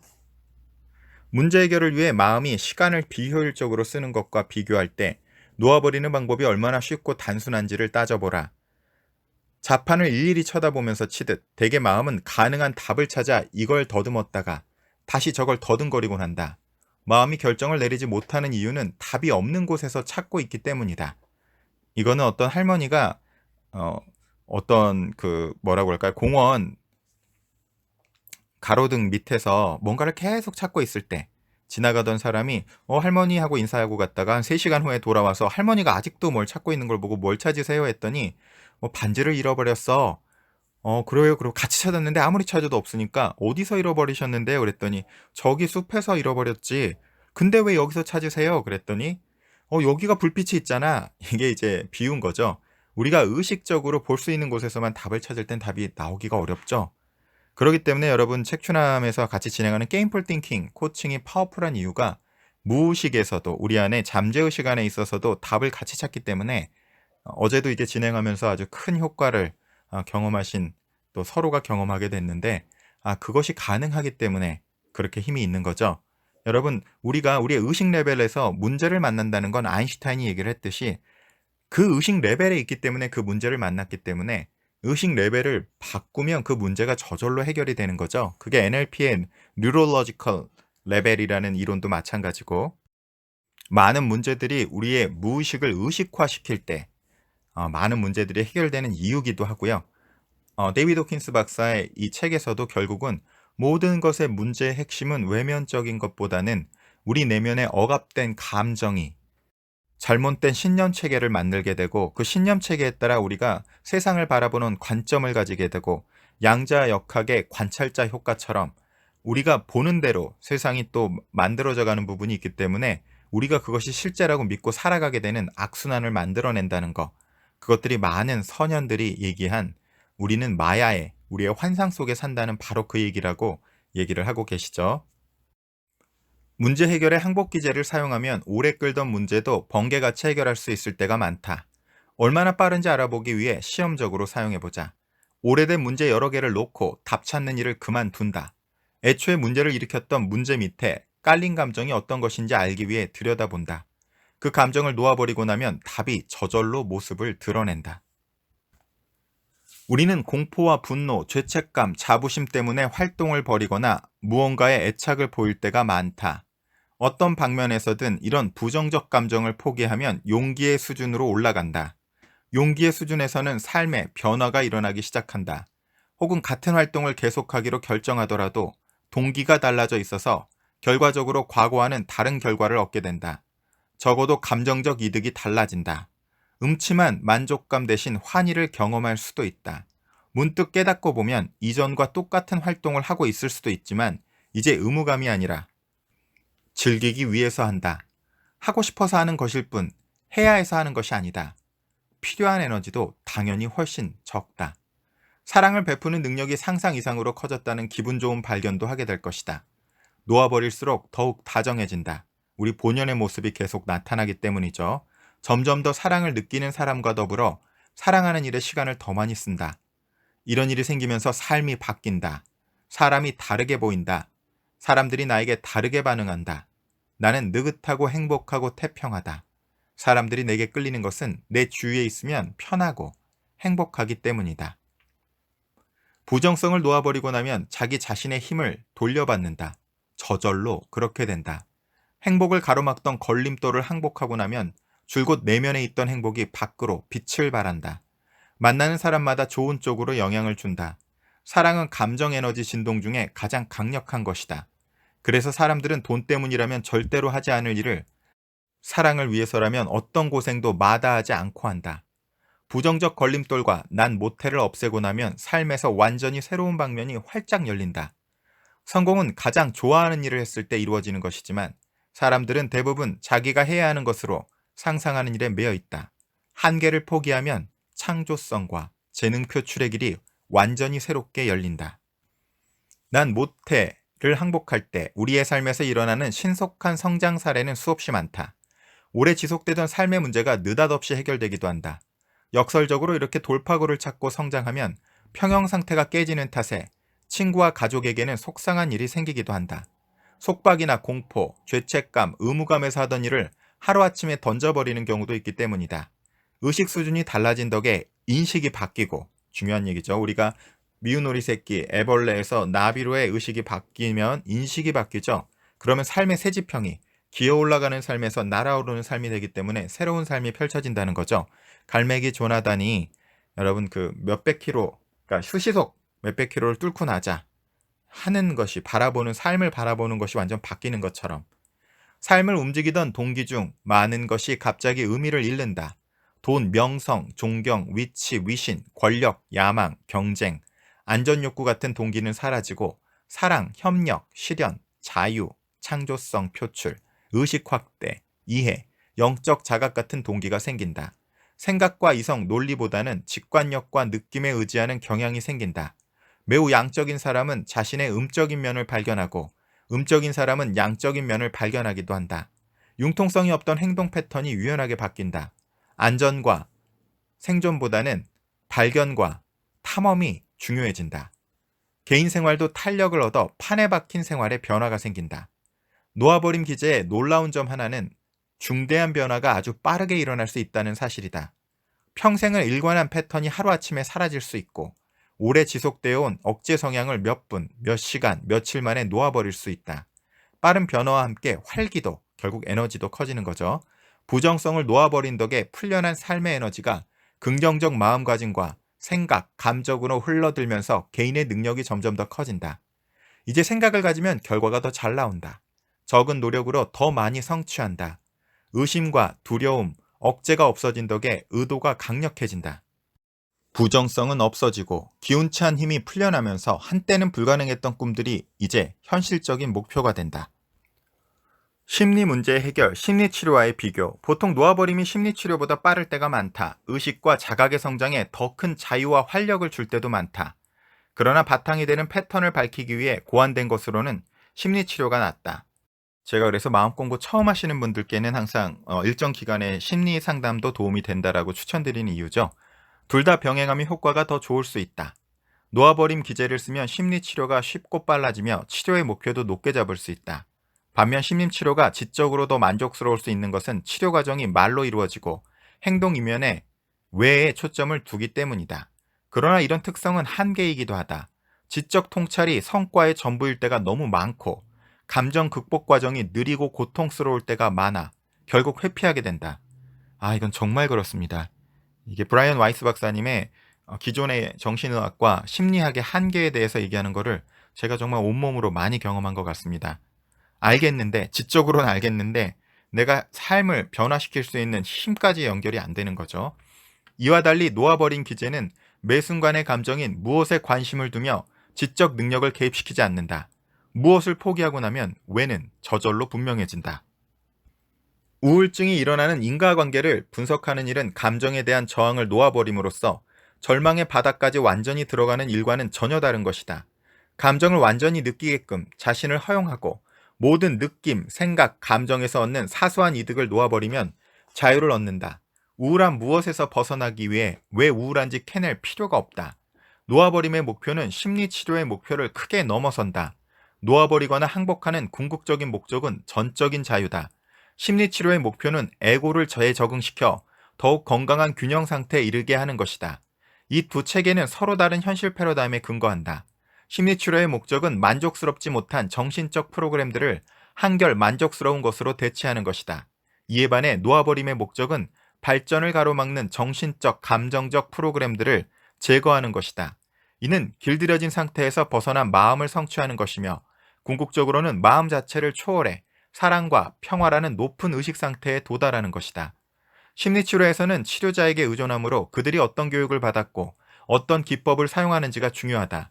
또한 치료자와 환자가 동의하는 심리의론에 의존한다. 과학적 연구로 밝혀진 바에 의하면 심리치료 결과는 치료자가 속한 학파나 교육, 기법과 무관하다. 그보다는 치료자와 환자 간의 상호작용, 환자의 개선 욕망, 치료자에 대한 환자의 신뢰와 확신과 관련되어 있다. 이 부분은 초월 심리학의 대가인 크리프너 교수님이 한국에 오셨을 때 직접 만나 뵙고 어떤 이야기를 들었냐면 홈리스 중에 많은 이들은 전쟁 참가 군인들인데 그들이 다른 것이 멀쩡한데도 이 심리적 트라우마 때문에 많은 이들이 그 홈리스의 생활을 하는 걸 보고 이제 미 펜타곤에서 전 미국에서 모든 치료 기법의 그 권위자들을 다 불렀다고 합니다. 그거를 주관하신 분이 크리프너 교수님이셨는데 교수님께서 결론을 내리신 게 있다고 합니다. 그 기법들을 다 종합적으로 군인들에게 실험을 해본 결과 모든 방법이 효과가 있다. 단 효과의 정도는 누가 하느냐에 달려 있다. 그것과 정확하게 맞닿아 있는 일이라고 생각을 합니다. 이렇듯 정신적 요인들이 치료 과정에서 작용하고 있는데 심리치료는 아직 이 점을 알아차리지 못하고 있다. 놓아버린 기제에서는 환자 역할이 없으며 다른 사람이나 이론에 의지하지 않는다. 신경적 패턴의 원천을 인정하고 포기해 사라지게 하면 원천 자체가 저절로 밝혀진다. 신경증 패턴의 원인은 심리치료로는 도달할 수 없는 깊은 곳에 있을 때가 많다. 칼 융의 분석 심리학이나 트랜스퍼스널 심리학 같은 몇 안 되는 전체론적 체제를 제외한 심리치료는 전체 마음에 대한 이해가 부족할 수 있다. 흔히 에고의 일부분만 다루기 때문에 마음을 결정하고 몰아가고 조종하는 엄청난 힘을 무시하고 이해하지 못한다. 대부분의 심리치료는 적응 잘하는 에고가 목적이어서 에고 너머에 있는 것에 대해서는 이해하지 못한다. 반면 놓아버림은 에고를 없애는 것이 목적이다. 에고는 겁이 많으며 한계가 있어서 에고를 항복하면 내면에 큰 나가 나타나면서 언제나 강력한 무언가가 드러난다. 많은 심리치료법에는 큰 나에 대한 지식이 없으며 따라서 현실 자체를 보지 못한다. 효과면에서는 심리치료가 마찰하면 항복기제와 놓아버림은 우주선이다. 심리치료로 어떤 제한된 영역을 천천히 뒤질 시간이면 놓아버림으로는 이미 그 너머로 멀리 나아가 완전히 새로운 차원에 접어들 수 있다. 심리치료의 한계는 치료자 자신이 건강하고 재구실을 하는 것 같지만 실제로는 온갖 구속을 받고 에고에 매여 있다는 사실에 있다. 이런 패러다임에서는 사회와 치료자가 용납하는 환상과 한계를 그대로 공유하는 사람을 건강한 환자로 친다. 이에 반해 항복기제의 목적은 세상의 환상을 초월해 그 이면에 있는 궁극적 진실에 도달하는 것, 즉 자아 실현을 이루는 것이며 마음의 기반 자체, 모든 생각과 감정의 근원을 발견하는 것이다. 놓아버림의 목표는 모든 괴로움과 아픔의 근원 자체를 없애는 것이다. 이건 쉽게 얘기해서 미운 오리 새끼가 수많은 상처를 받았고 고난과 고통과 겨울을 지낸 후에 자신의 친구들이 있는 강에서 그 친구 백조들을 만났을 때 백조 친구들이 너도 백조야 라고 하는 말을 믿지 않죠. 그러나 그럼 물에 비친 네 자신을 봐 했을 때 미운 오리 새끼가 물에 비친 자신의 모습, 백조인 자신의 모습을 발견했을 때 그의 트라우마 자체가 아예 사라져버리죠.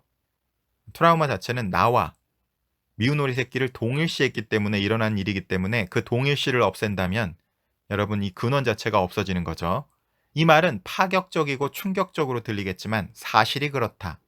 근본적으로 모든 부정적인 감정은 같은 근원에서 생겨난다. 부정적 감정을 충분히 포기하고 나면 그 근원 자체가 드러난다.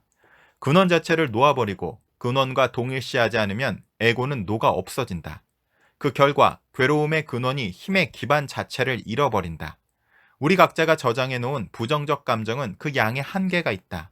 어떤 감정 이면에 압력을 놓아버리고 나면 그 감정은 더 이상 일어나지 않는다. 예를 들어 일정 기간 동안 공포를 끊임없이 항복하고 나면 결국에는 공포가 바닥난다. 그러고 나면 공포를 느끼기가 더 어렵거나 불가능해진다. 공포 반응을 끌어내려면 자극이 더 많이 필요하다. 다량의 공포를 항복한 사람은 나중에는 열심히 두려움을 찾아도 없을 정도가 된다. 공포와 두려움의 에너지가 떨어진 것이다. 분노도 점차 줄어들어서 어떤 일이 크게 도발해도 분노를 끌어내지 못한다. 공포나 분노가 별로 없는 사람은 항상 사랑을 느끼면서 사건과 사람, 인생의 우여곡절을 애정을 가지고 받아들인다. 항복의 목표는 완전한 초월이다. 자유의 관점에서는 받아들일 수 없는 수준의 행동을 심리치료에서는 건강한 것으로 받아들인다. 목표로 하는 목표점 자체가 다르다는 거죠. 예를 들어 심리치료에서는 최소의 공포와 분노, 자부심을 필요로 하거나 받아들일 수 있는 수준의 기능으로 여길 수 있고 심지어 건강한 것으로 여길 수도 있다. 그러나 앞서 보았듯이 낮은 상태 이면에 파괴성이 낮은 상태를 완전히 초월하는 항복의 힘이 있다면 결국 받아들일 수 없는 수준인 것이다. 받아들일 만한 수준의 기능을 넘어선 곳에 우리의 큰 운명이 기다리고 있다. 그것은 완전한 자유다. 정말 대단한 목표고 높은 이상이죠. 그러나 이제 데이비드 호킨스 박사가 이제 놓아버림을 통해서 이 전체 메커니즘과 이론적 체계를 정말 잘 정리를 해주셨고요. 여러 번 말씀드리지만 이것을 실행하는 것은 자세히 나와 있지 않기 때문에 실제로 이제 그 데이비드 호킨스 박사는 기적 수업도 많이 훈련을 하신 걸로 알고 있고 또 세도나 메서드 그것을 훈련을 하신 걸로 알고 있습니다. 그래서 여러분께서 그 세도나 메서드 절판돼 있지만 아직 또 구할 수 있는 방법들이 있으시니까 그것과 함께 보시면 도움이 되시리라고 생각을 합니다.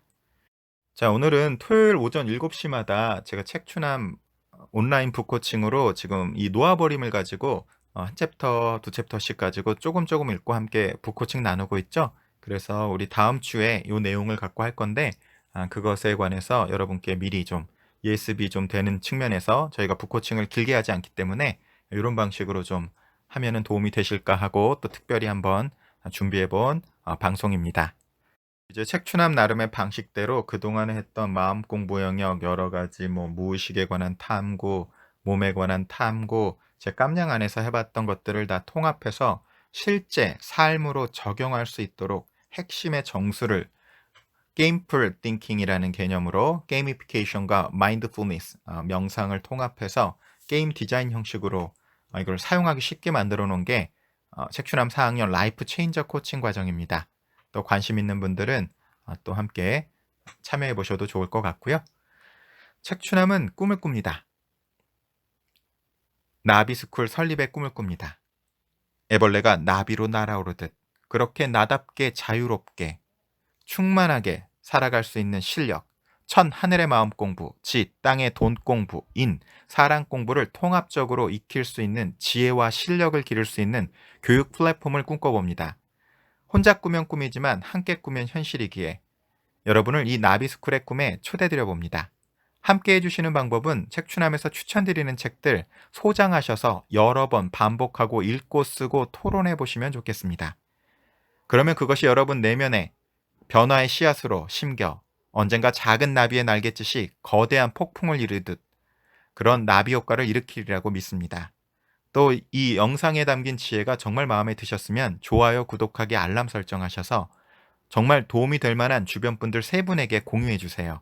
그럼 그 3분이 다음 3분에게, 다음 3분에게 그렇게 퍼져나가면서 우리가 더 많은 애벌레들이 더 많은 나비로 날아올라 이 세상을 아름다운 꽃들로 만발하게 하는 그런 책추남 나비스쿨의 비전에 여러분을 초대드립니다. 들으면 들을수록 운이 좋아지고 나누면 나눌수록 행복해지는 책추남 TV.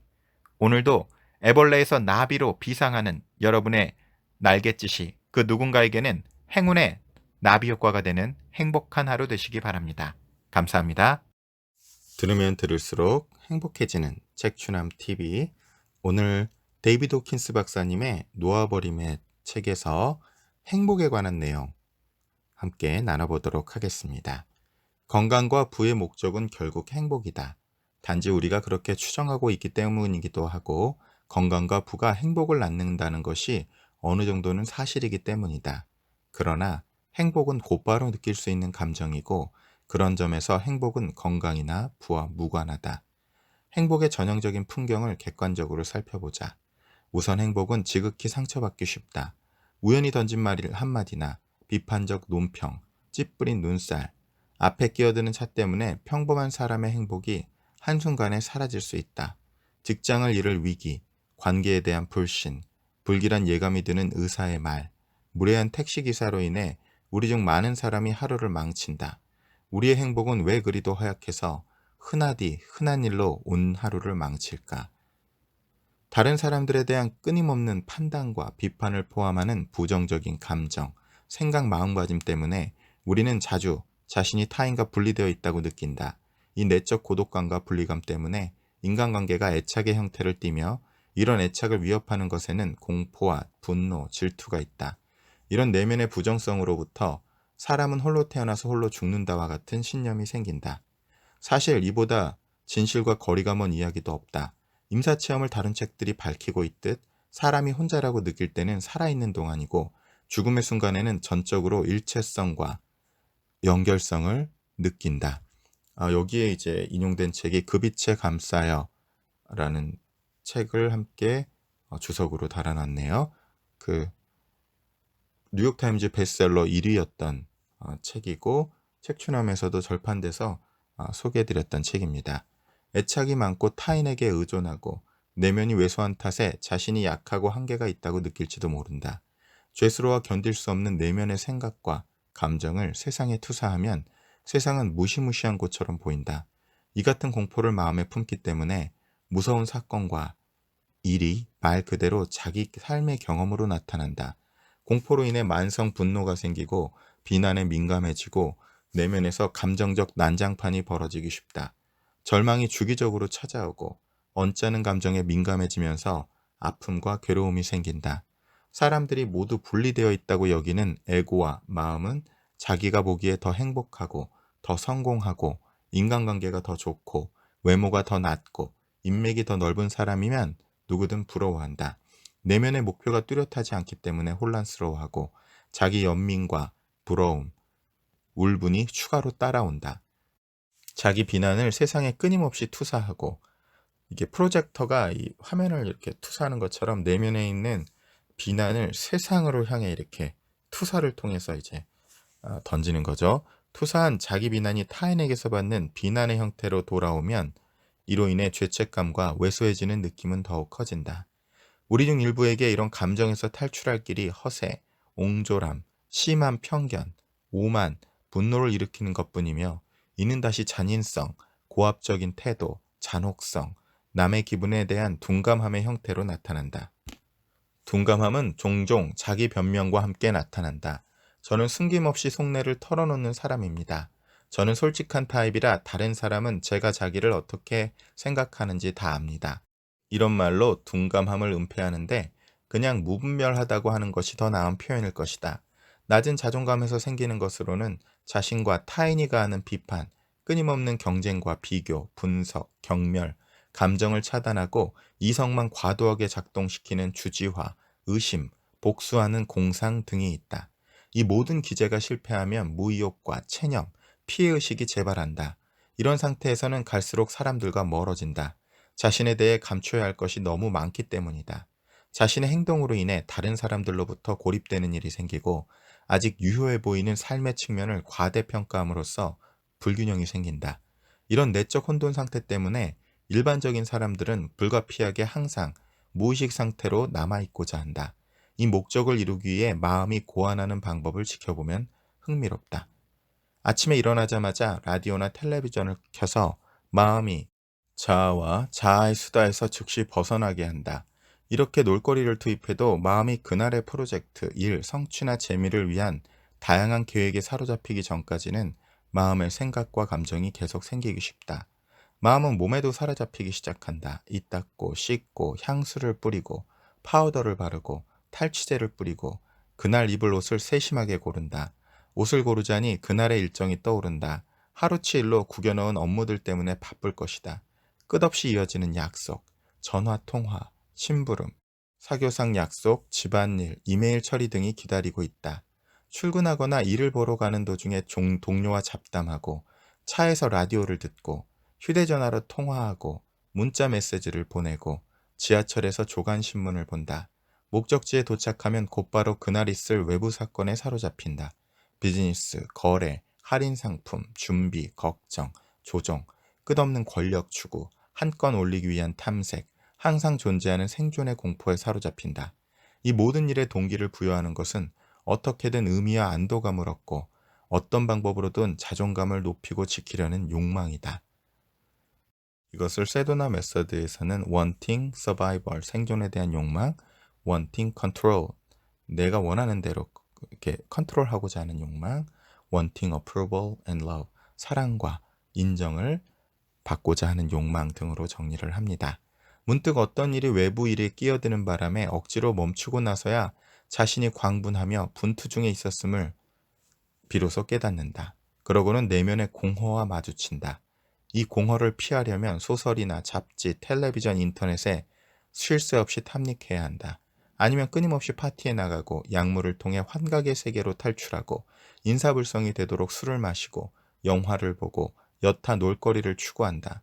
우리는 내면의 공허감을 직면하는 일만 피할 수 있으면 무엇이든 하려고 한다. 뭐가 되었든 활동 자체는 문제가 아니다. 다만 그런 활동을 하면서 의식의 상태와 자각의 상태는 어떠하며 활동을 어떻게 인식하고 있는지, 활동을 추구하고 경험하는 방식은 어떤지 자세히 살펴보아야만 한다. 내면이 자유로운 상태에서는 똑같은 사건과 경험이 완전히 다른 의미를 가진다. 이게 에고 게임 모드에 있을 때랑 셀프 게임 모드에 있을 때랑 완전히 다른 경험이 되는 거죠. 같은 활동이 내면의 행복감과 자아 존중감, 충족감에서 나을 수도 있다. 같은 목표를 성취하더라도 타인과 경쟁하기보다는 내면에서 이룬 바를 외부에 실현하는 길을 선택할 수 있다. 인간관계도 질투하고 경쟁하고 한 건 해내서 인정받으려고 길을 쓰기보다는 나누고 사랑한다. 부정적 충동이 없을 때 우리는 만족스러운 관계를 누린다. 이 부분은 혼다켄의 부자가 보낸 편지에서 행동, 부자 할아버지가 보낸 네 번째 편지죠. 행동의 부분에 잘 이 부정적 행동과 긍정적 행동을 잘 정리를 해놓습니다. 함께 제가 이 동영상 마지막 최종 화면에 함께 연결해 놓도록 하겠습니다. 부정적 충동이 없을 때 우리는 만족스러운 관계를 누린다. 사람들에게 애착을 갖기보다 사람들을 사랑하기 때문이다. 누군가에게 질투와 협박을 받는 대신 자유를 누린다. 우리는 내면에서 성취를 이미 이루었기 때문에 타인에게 조종당하는 피해자가 아니다. 부정적인 생각과 감정, 마음가짐을 포기할 때 세상에 넘겼던 힘을 되찾는다. 세상에서 얻는 재미와 즐거움은 많은 부분이 내가 세상에 투사한 매력에서 나온다. 이 점에서 자기 성찰을 요하는 의문이 생긴다. 나는 정말 더 많은 돈을 원하는 걸까? 아니면 내가 돈에 갖다 붙인 매력을 원하는 걸까? 나는 특정 직함이나 박사님, 선생님, 목사님 같은 호칭에서 무엇을 원하는 걸까? 직함에 맞는 책임과 활동일까? 직함에 따라오는 매력과 존경일까? 나는 정말 그 사람을 사랑하는 것일까? 아니면 내가 그 남자나 그 여자에게 투사한 매력과 사랑에 빠진 걸까? 많이 놓아버릴수록 세상에서 매력을 많이 벗겨낸다. 세상에서 매력을 많이 벗겨낼수록 세상에 덜 휘둘린다. 매력에 영향받지 않아 더 이상 매력으로 조종당하지 않는다. 대중매체와 정치적, 사회적 분야의 프로페셔널 프로그래머들에게 더 이상 해를 입지 않는다. 남에게 인정받고자 하는 내면의 욕구에 더 이상 영향받지 않는다. 이게 뭐라고 할까, 마케터들 혹은 이제 상업적으로는 그렇고 정치적으로는 정치적 마케터들 또 있죠. 사회적 분야도 마찬가지고 이런 얘기들을 하는 겁니다. 내게 무엇을 해줄 수 있어서 누구를 사랑하는 것이 아니라 그 사람 그대로의 존재를 사랑한다. 다른 사람을 더 이상 이용할 필요가 없고 설득하려고 애쓸 필요도 없다. 죄책감의 강도가 약해지면서 자존감이 커진다. 인간관계가 진실성에 바탕하면서 감정적 협박에는 더 이상 영향을 받지 않는다. 역으로 더 이상 감정적 압박을 동원해 다른 사람을 협박하려 들지도 않는다. 정직성에 바탕하므로 인간관계가 한결 높은 차원에서 존재하고 기능하며 소외될까봐 두렵거나 혼자라는 느끼는 일이 없다. 항복한 사람은 더 이상 개인적 성취에 타인이 필요하지 않다. 사랑과 즐거움을 위한 선택에 의해 타인과 함께할 뿐이다. 타인과 그들의 인간성에 대한 연민이 자신의 삶과 모든 관계를 바꾼다. 내면 자유의 상태, 끊임없이 항복할 때 삶은 어떻게 될까? 어떤 일이 가능할까? 항복한 상태에서는 만족의 근원이 바깥 세상에 있지 않기 때문에 바깥 세상과 무관해진다. 행복의 근원을 내면에서 발견했기 때문이다. 항복한 사람은 행복을 다른 사람들과 나누니 사람들과의 관계에서 돕고 격려하고 참을성 있고 관대하다. 타인의 가치와 소중함을 쉽게 인정하고 타인을 배려한다. 권력 투쟁을 하거나 내가 옳다고 주장하거나 내 주장을 증명하는 일은 포기한다. 비판하지 않는 마음가짐을 저절로 갖게 되며 타인이 성장하고 배우고 경험하고 자신의 잠재력을 실현하도록 돕는다. 여유롭고 보살피는 자세로 타인을 받아들인다. 느긋하고도 활기차며 에너지가 넘친다. 삶에서 벌어지는 일들이 저절로 쉽게 진행된다. 더 이상 남을 위해 희생하거나 뭔가를 포기한다는 동기에서 행동하지 않는다. 그보다는 자신이 타인과 세상의 사랑으로 봉사한다고 여긴다. 삶에서 벌어지는 일들을 도전 과제가 아닌 기회로 본다. 성품은 온화하고 개방적이며 부단히 놓아버리고 항복하는 자발성이 있다. 끊임없이 계시를 받는 과정이 내면에서 진행 중이기 때문이다. 그런 과정이 펼쳐지면서 자신이 내적으로 탈바꿈하고 있다는 것을 느낀다. 이에 따라 감사와 기쁨, 목표에 대한 확신을 느낀다. 과거나 미래에 사로잡히지 않고 현재에 산다. 방어하지 않고 사람을 믿는다. 세상에 투사했던 힘을 되찾았기 때문에 가능한 일이다. 능력 있음과 피해 입을 수 없음을 느끼고 내적 평정에 이른다.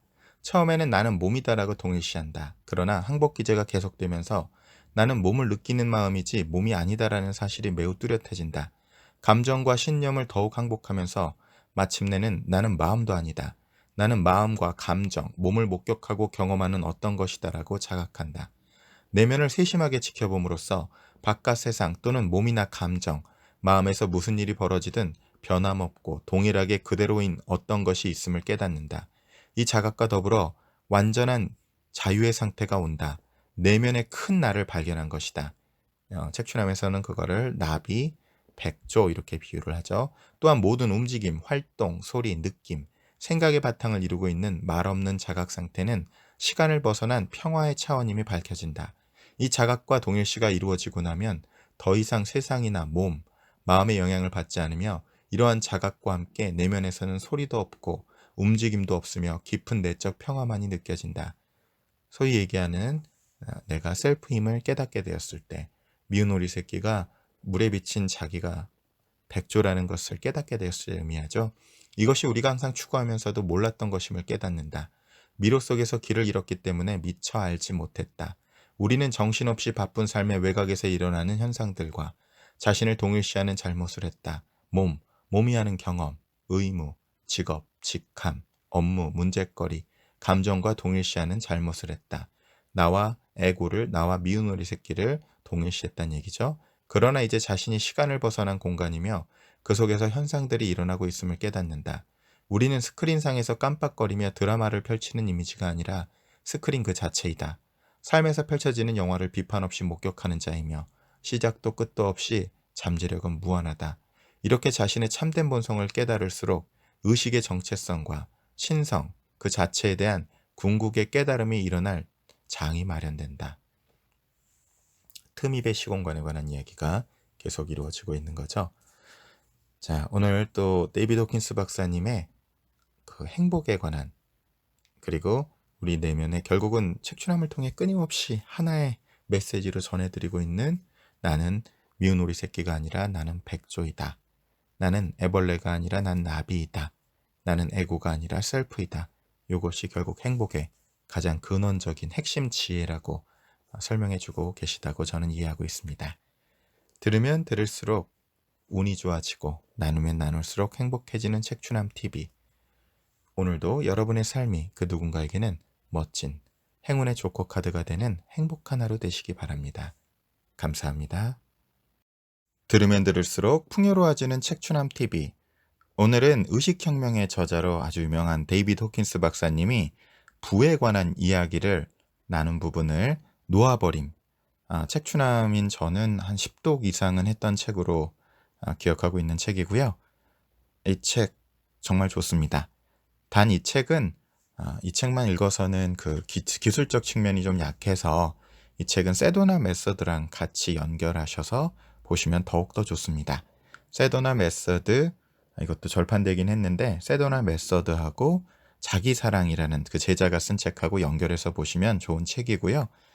그 내용들은 제가 책추남에 소개한 내용들은 함께 연관해서 최종 화면에 같이 연결해 놓도록 하겠습니다. 그래서 데이비드 호킨스 박사님이 부에 관해서 나눈 내용 함께 나누겠습니다. 부는 중요한 주제다. 우리의 삶이 부에서 직접적인 영향을 받을 뿐 아니라 부라는 주제를 통해 돈에 대한 우리의 감정과 생각, 마음가짐을 너무나 쉽고 빠르게 알 수 있기 때문이다. 한정적 신념 체계와 부정적 생각, 부정적 감정을 품고 있는 마음에게 돈은 문제다.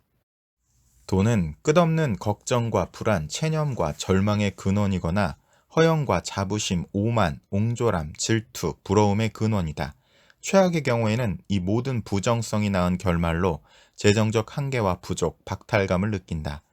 불안한 삶의 측면에서 사람들은 공포와 한계에서 나온 난 못한다는 느낌에 대해 말을 삼가려고 돈이라는 문제 자체를 회피하고 어쩔 수 없이 낮은 사회 경제적 지위로 물러나 앉는다.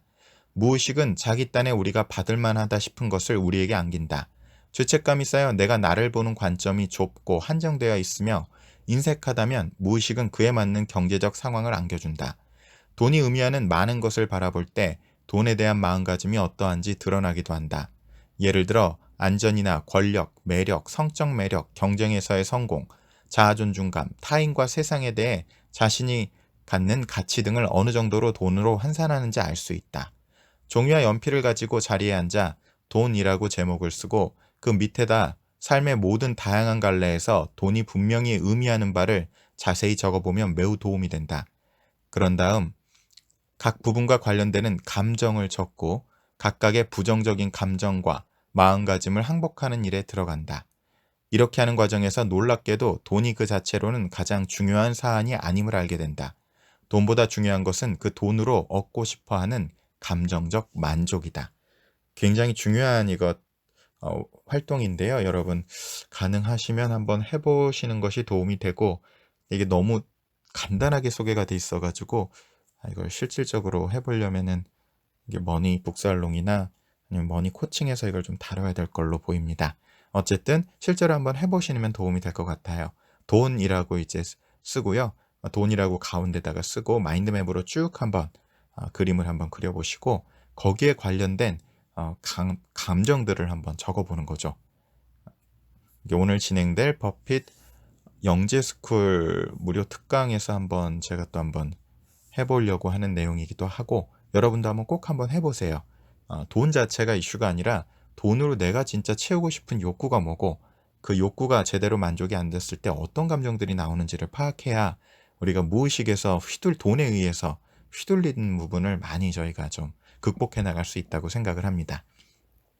돈에 대한 욕망의 이면에서 자신의 목표 중 하나가 존경받는 소중한 사람이 되는 것임을 발견했다고 치자. 이 발견으로 방금 알게 된 것은 내가 관심 있는 것이 돈 자체가 아니라는 점이다. 그보다는 자아존중감과 내면적 가치를 느끼는 것에 관심이 있다.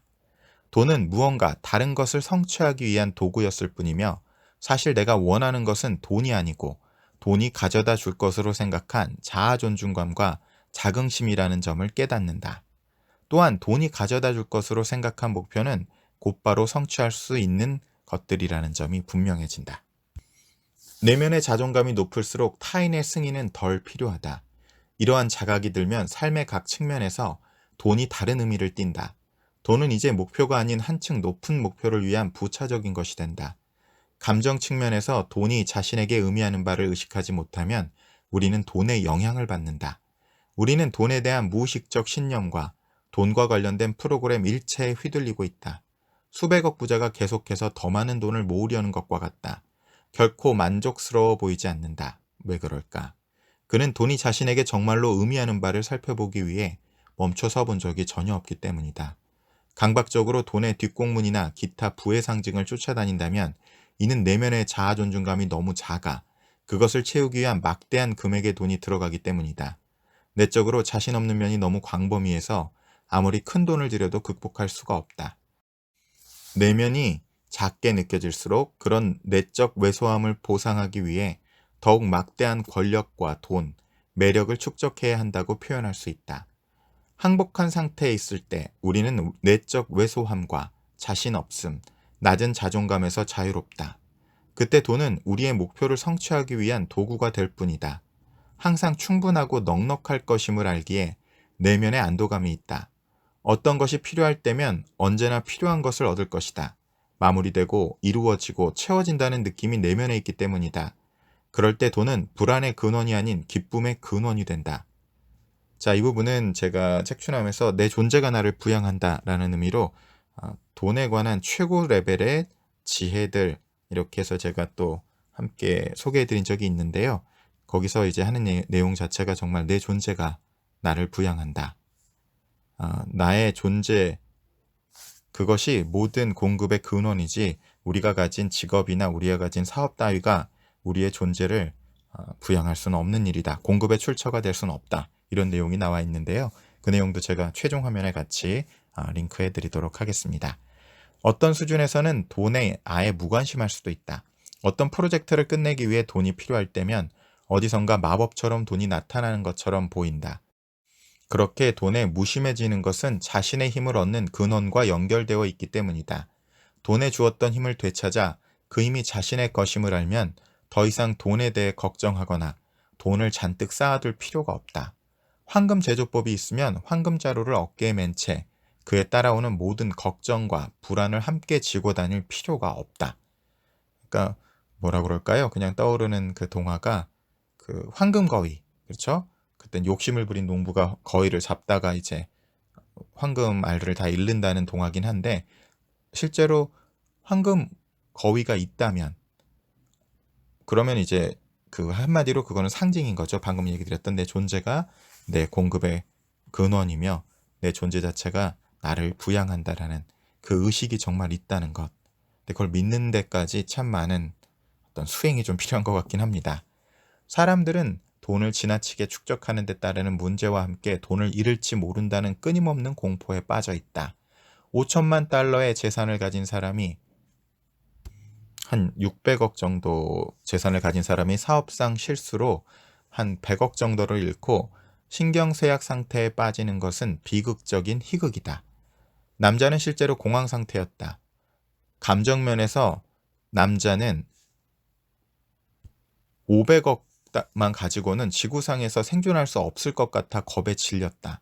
내적 빈곤으로 고통받는 사람은 물질적 차원에서 축적하는 일에 맹렬한 충동을 느낀다. 이 내적 빈곤과 더불어 이기적인 마음이 생기고 이와 연관된 허영과 그릇된 자부심이 생긴다. 머니 에고 게임이 시작되는 거죠. 반면 놓아버림 기법을 사용하는 사람이 갑자기 넉넉해지는 경우는 흔하다. 이거는 한마디로 셀프 게임 모드로 게임 체인징을 했을 때죠.